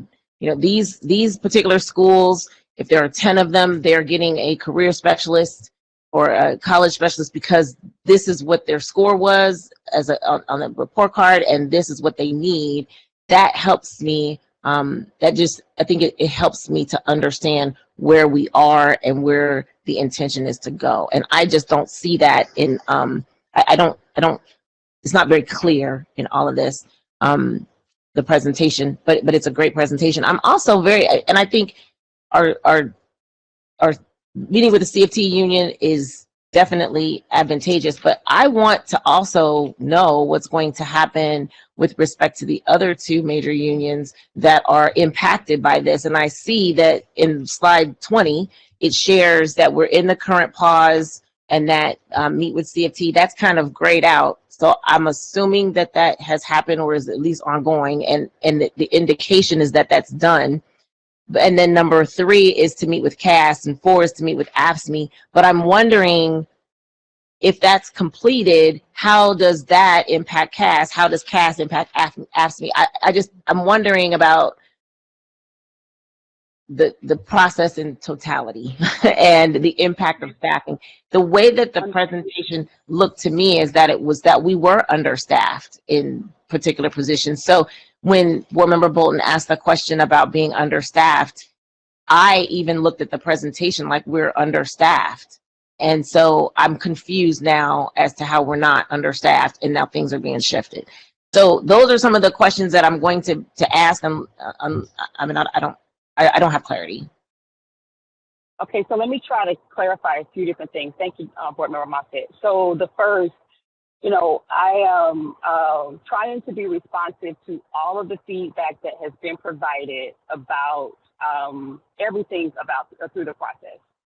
So I want to make sure that I am able, that the presentation, we all know that it is very difficult to get all of the information in a presentation, i.e. a PowerPoint, unless you really have the voiceover that goes with the PowerPoint. So what I've tried to do is pull out those things that we would need to talk about and discuss, put enough words in the slide so that it would try to explain what we are doing. But the only way to complete that is to have the presentation as well. So in the back of the presentation, in terms of the appendix, the breakdown for graduation rate is listed there and attendance. So I think that what we can do, if this is something that the board is recommending, we can better spell that out. I talk about it in the slides. I talk about how those roles were selected. But we can, we can add a few slides for the individual schools that list them, that talk about why the positions were recommended for those schools specifically. Any of the items that we had in the appendix was really just trying to give additional information if it was needed. So that's one, so we can work to clarify that. The second thing is in terms of overstaffing. So there are a couple of things to share, and maybe, our treasurer can give more feedback on this. From the presentation that we did at the work session in January, and I resent that presentation to the board last night as well, all of the things that are being discussed that are in the current presentation were in the presentation on the 24th. However, I think the date was the 24th. However, the thing to pull out is that there has not been a difference in the staffing formulas to get to how the positions were given. That wasn't a difference.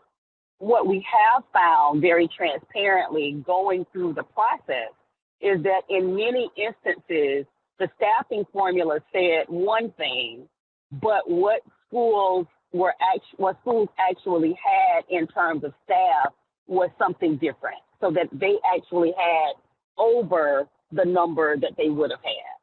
So this year, what the team has tried to do in working in partnership with human resources and with the budgeting team, with the finance team, is to make sure that we are not in a point of overstaffed positions, so that we come back to making sure that we are in alignment with the formula, whether we agree with the formula or not, that we're in alignment with the formula, and we address any other areas that come up as this is a need for the school and this is why, through an appeals process that we can then determine what area that was approved for. So that's the reason that that happens that way. So when we're saying overstaffed, there wasn't a difference in the formula, so I don't know that I understand the overstaffed question. But if you give it to me again, or give it to the treasurer, we will make sure that we are clear on understanding it, so that by Monday we do have a response for you. Because the staffing has another response if what I said wasn't clear. Because the staffing formulas are based on the formulas that were shared in that presentation on the 24th. Thank you, Treasurer Wagner. So I think the confusion becomes the difference between a budgeted position and a filled position. And the current year, we have more budgeted positions than we have filled. There's enough vacancies to cover any surplusing that's happening for next year. Surplusing out of a single building, but not the district. So I think what she's trying to share is that nobody's going to lose their job because there's enough vacancies to cover where the budget reduction positions are happening. That makes sense? Yeah. If I can also add, Treasurer, as well, right now we called out in that slide that talked about the vacancies. That was the number of vacancies as of the end of the first transfer round. So we anticipate, just based on what the district hires yearly. Now, if it doesn't happen this year, that would be great. But usually the district hires about between 350 and 375 teachers a year. So if we stay in alignment with that, then that means that we would still have other vacancies that would come up after we're sharing this data. That information is only based on where we were or where we are at the end of the first transfer round. So that's why that number looks that way. Hopefully the number doesn't go up, but we do, it's March, so it is possible that people will make additional decisions, or they have to move, or they're making changes that there's not a way for us to know that before they actually make a recommendation or do a resignation. So that's the other piece of that that's outside of allocation. Thank you. Before we go back to Member Moffett, Treasurer, do you have anything to add? Or Julie, I know you've been wanting to say something for a little bit. We did CFT did meet with Dr. Little on Monday, but we did not make any kind of final decisions. We were only able to talk about groups of staffing. Okay. And then we did look how were they allocated in some of the schools like we did. So we don't really know any results from that meeting. But at the time, I requested, can't all of the unions come together, especially the staffing unions, so that we can talk about it? Because until we're all in the same room, all of these positions are impacting other positions. That's my point. And so I think that we used to have meetings that were more on these types of things, where they were more integrated types of meetings where we would talk about it, because our CFT staffing impacts the AFSCME staffing and impacts CASA's staffing. And so I don't know how we're going to have the final one, but even the way we get our information has been really disjointed. And we've spent hours and hours and hours having to compile some of that. So I'm really looking forward to seeing this presentation and to see the staffing sheet that you got. If I can, thank you. If I can add, may I add one more thing, Board Member Bolton? And I didn't answer the other part. Thank you, Julie, for raising that, because that was the other question that Dr. Moffett asked. Or reference. So after the pause, our plan was that after the pause, we would meet with each of the unions individually. So there wasn't the conversation about meeting with them collectively, and this is the first time that I've heard that was done in the past. But to meet with each of the unions to talk about how they were impacted. After the conversation, however, in talking to getting feedback from the board, we thought that we would have more information for the board or more conversation that we were able to have with the board on last Wednesday, so that when we met with the other unions, we were meeting with them with specific information in terms of direction. When that didn't happen, and I shared this in the TAL meeting the other day, when that didn't happen and we said, no, let's wait and do the presentation on Monday, we, at this point, we didn't want to do any additional follow-up with anyone before we go back to the board, make sure the board has been able to address all of their concerns, answer all of their questions, and then look at anything that we're recommending moving forward and why. So those top 9 areas that ultimately is what it came out to be, that Julie referenced, that we talked about in the meeting on Monday, that they've also been referenced through many of the conversations that we've had. We do have recommendations for those moving forward. However, that has not been shared with Julie because we don't want to share that with anybody until we get back in front of the board and have the conversation with the board collectively. So that's in terms of process, that's the reason for the process. After we have the conversation with the board and we're in agreement on alignment for moving forward and we know what may get supported and may not, then we will continue the conversations with the individual unions or with the unions collectively that are being impacted so that we can talk through any other updates. So when we didn't get that information, to meet with them, to talk about what we were proposing, not knowing if the board was going to be in alignment with the recommendations that we're making for what we're proposing, we didn't want to really spend time that way when really the best thing that we needed to do is come back to the board and make sure that we're in alignment with the board. So that was the reason. Thank you. I think Member Moffitt has a question or a comment, and then I just have one more question for the treasurer. Well, I kind of do.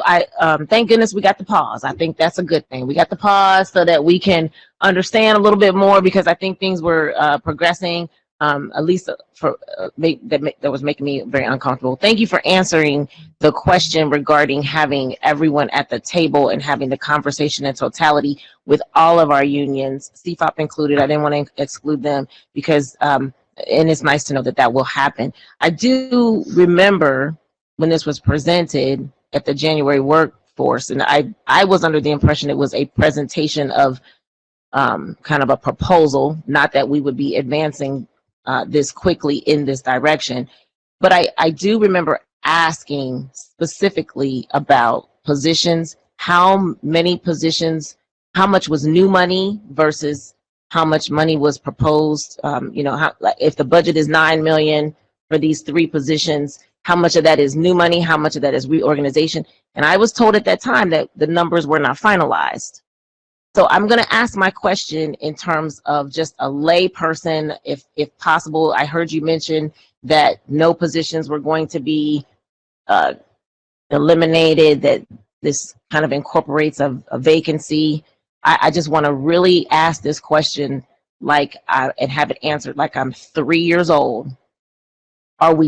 People have been given notice that their positions are eliminated that do some of this work. So I think my question is, are we saying that those positions aren't really eliminated, but that they are just reorganized? Which again goes back to my January question regarding budgeting and these positions. Or are those positions really eliminated and they may or may not be filled, that are doing a college access type work, that are doing attendance access type work? Are we saying that those positions are eliminated, or they're not really eliminated, they're just reorganized? This will be my second time asking this question. So, and I'm going to answer it the same way this time as well that I've answered it before. I think that where the difference was with the school community coordinator positions that we discussed before. I think, and in those positions I've shared, and I think the treasurer has shared as well, that how we walked into those positions and what the recommendations were. We have the information for what was sent out, when it was sent out to individuals, and also information that it looks like the CFOP team at that time sent out as well. And that was last August. However, since the pause, since we have had the conversations through the pause, we're stopping. We haven't done anything else. So anything else that's been communicated, nothing else has been communicated since the board asked that we not continue. So we haven't continued. So hopefully on Monday, we'll be able to go through each of them. What we did in the presentation that you have, because when I'm talking about positions, I'm talking about teaching positions. There haven't been any changes. There is nowhere that it looks like any positions would be risk for teachers. In terms of looking at other positions, the career coordinator positions, and you'll see that in the presentation as well.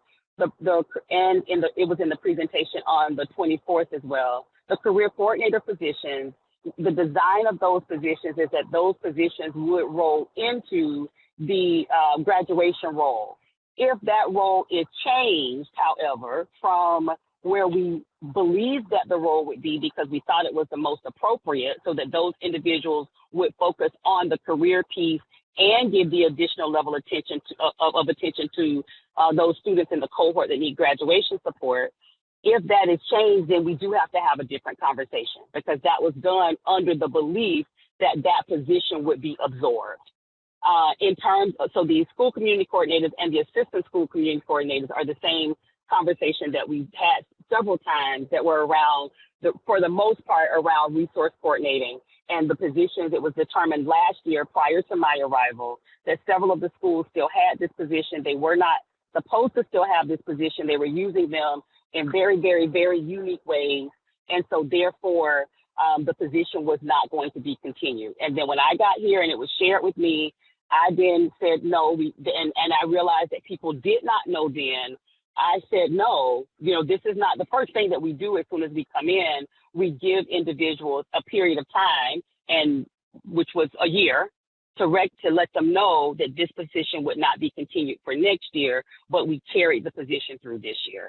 So I do think that we, coming back to the conversation on Monday, in the back of towards the back of the presentation, it does address those positions, those school community coordinator positions, as well as the assistant school community coordinator positions and other positions that those individuals could be placed in the district. But it's not as clear as it is with teachers, because teachers, we know that for the most part, we know the vacancies that we have, and we know that their certifications go along with the vacancies that we have. For individuals in those other positions, we have to match where they are and what their current qualifications are with other roles that are in the district. So there are more options for where they would go. Thanks. I will say the last thing that I will say on this, and I continue to say that our goal is not to have individuals that work with the district currently not be able to work with the district. So our goal would be to find a position within the district that the individuals can do in the district so that we can place them in those positions. The goal is not to eliminate or to terminate staff members. Thanks. Just a quick question. I appreciate you taking the time, Superintendent. Let's see, Treasurer on the 13.7 million for the additional, if we use the different, the lower number. And you mentioned the issues that it would be so many more teachers. 183 more teachers, K-8. And it would also mean the elimination of 173 paras. Do we have those 173 paras in place now? Off the top of my head, I don't know how many para vacancies we have, but I can find out. And that would be great. And if we look at the para piece, and with most of those paras, since it's related to class size, those would be the overload paras? That's correct. So we might have 170 some overload paras. Okay. Budgeted for next year. Oh, all right. And how many for this? I mean, off the top of my head, I don't know. Yeah, I don't mean to challenge you on that. So, and then when we talk about it being the 13.7 million, that's figuring in not having the paras salaries or wages. That's net, right. I think the increase was about 19 million and the decrease was 6, so it was a net $13 million increase. So it would, for those paras, it would have been, that would have been their salaries. So when we're trying to make sure no one is losing their jobs, we also are saying, where will the savings actually be? So, I mean, that's just a kind of a description. The other last thing for the superintendent, I think, besides that Title I discussion and the new positions or what have you, I think another part of the discussion probably, or questions, might be how can we, how shall I say it? How will we be able to work this into a timeline that will impact being ready, as you keep mentioning, for next year? What's the timeline when these things have to happen? For which things specifically? Staffing, most particularly, ordering stuff. I mean, we haven't even started on the...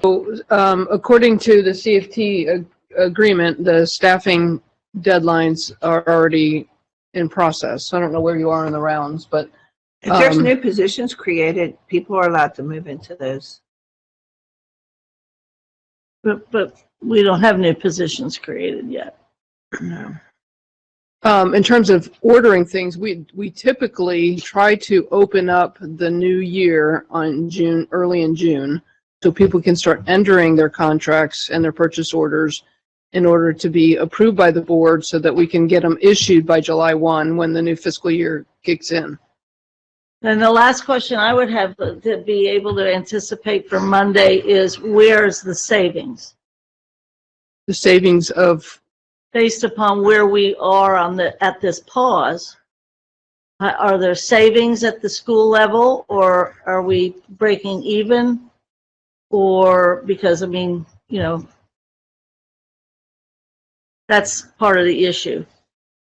As you had mentioned any number of times, how much money we have to save and make the choices. So that would be something to be thinking about.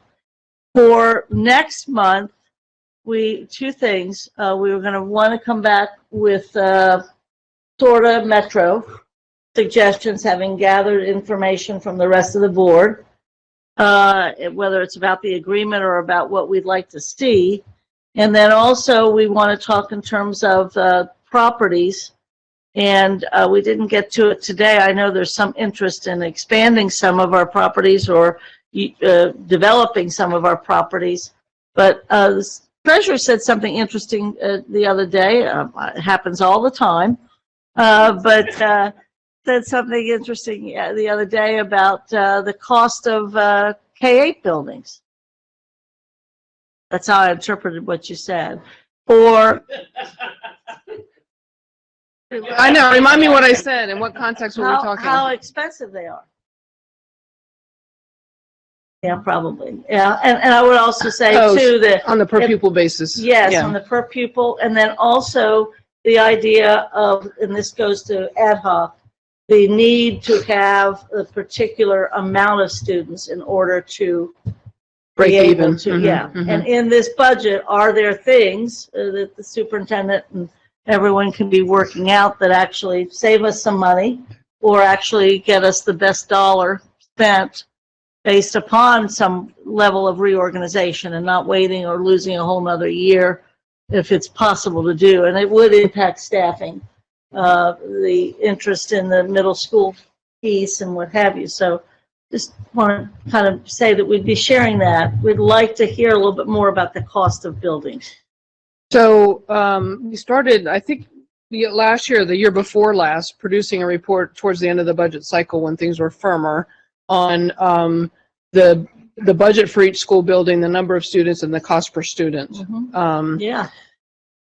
And you will continue to get that with some additional information, hopefully, when it's ready to be shared. But typically, the smaller schools are not as financially efficient. And back in the day when we were building the facility master plan, 450 was the smallest school. You needed at least 450 students in order for it to be a cost beneficial. And it's going to be much greater now because, of course, costs have gone up. So I don't have a new value yet, but we'll work towards that. I'd really like that to be part of our thinking, especially as the financial piece starts to intrude on the ad hoc and what have you. Julie, you were going to ask for. I wanted to ask because I've heard that they're adding additional special ed units, but many of the schools where they're adding them are schools that are overcrowded. We have a lot of schools that are undercrowded. Why are we putting up walls and putting in special ed units at schools where it's not really conducive to the environment and they already have shortages of space? That's another part. Space usage. That's a great question, Julie. Actually, that's the same question that I've asked because we've not been firm on where units are going.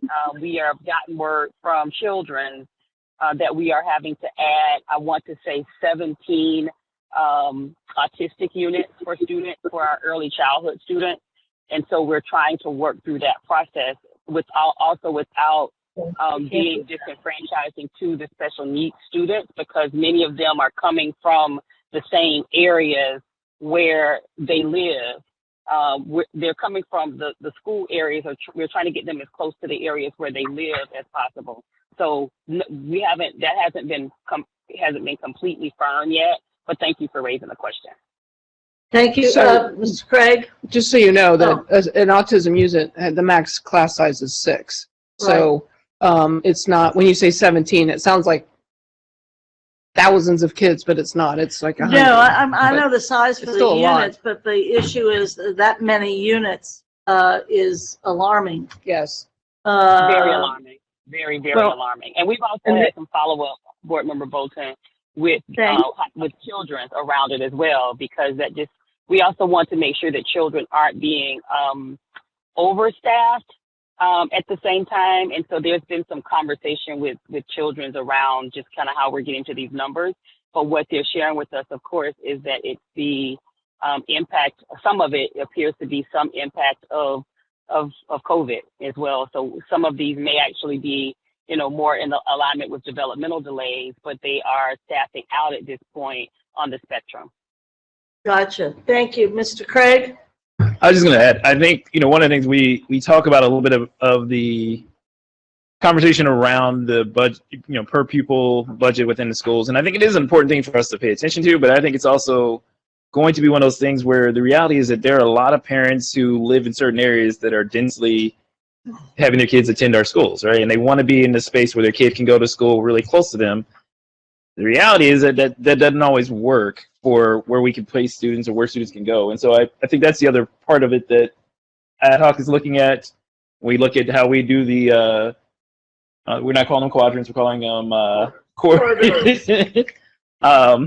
But I think that's also a reality of when we think about budget too, because if we're looking at some schools where we can say they're efficiently using their funds, but they also are way overwhelmed with the services they have to provide, with the number of students in the school, with all these other things. They may be greatly efficient, but reality is there's a max also that we can go to with how we allocate funds and how we allocate students into a building. That I think is also some concern, because I know of a number of folks who are right now asking about want to do things where it's after school programming, whether it's other resources that are attributed to the schools or other resources that they are connecting out at schools that they're being told there are just so many kids here that we only have so many spots for this, or we only have so much room for that. And there are other schools that are great and wonderful that their kids could be attending also. And that's just part of that messaging of, as we get to that allocation of resources per school, as we think about what those caps are and those mins, how do we also communicate the programming so that parents know that there are options that are best suited for them? Thank you. Anybody else? Yes, ma'am. I'm just going to end it. I know everybody's tired. Y'all probably like, what in the world? So, get used to it. To Board Member Craig's point, I think I completely agree with you. The only caveat is that we also need to add scores into that. we have a building that is, producing high scores and they're really, really academically achieving. We need to look at that, not just from a financial, also has to tie in their academics as well, which is what I asked for, which is coming. So that's great. But I also want to ensure, Superintendent Wright, if you could speak, not now, but maybe on Monday, about our ELL students and the impact of the budget on them, particularly with regard to summer school and summer programming. That would be really, really helpful. Again, it's not now, but I know we've got, I think, a growing population of ELL students that we need to really make certain that we don't neglect in any capacity, and how are these budget proposals impacting them. So that's the only other thing I want to add. Okay. Just Treasurer? one last thing. Sure. You each received a handout that Kevin found for us Kevin. on the summary and impact of House Bill 1 on school districts. It's a really good summary, so you're very welcome. I just had several questions from individual board members. I wanted all of you to have the same information. I do know, just a board member asked this question, is it being I gave her, because she was here at policy, so I gave her a copy. It'll be, I'll bring extra copies Monday night. Well, before anybody else has anything to say, once again, Superintendent, I'm blaming the length of this meeting on you, as I did last month. So, actually, I really appreciate everybody's time and effort, and this is big stuff and important stuff, and I appreciate the effort and clarity. If I have a motion to adjourn in a second. All right, we are adjourned. You all have a great day. You too. Bye-bye.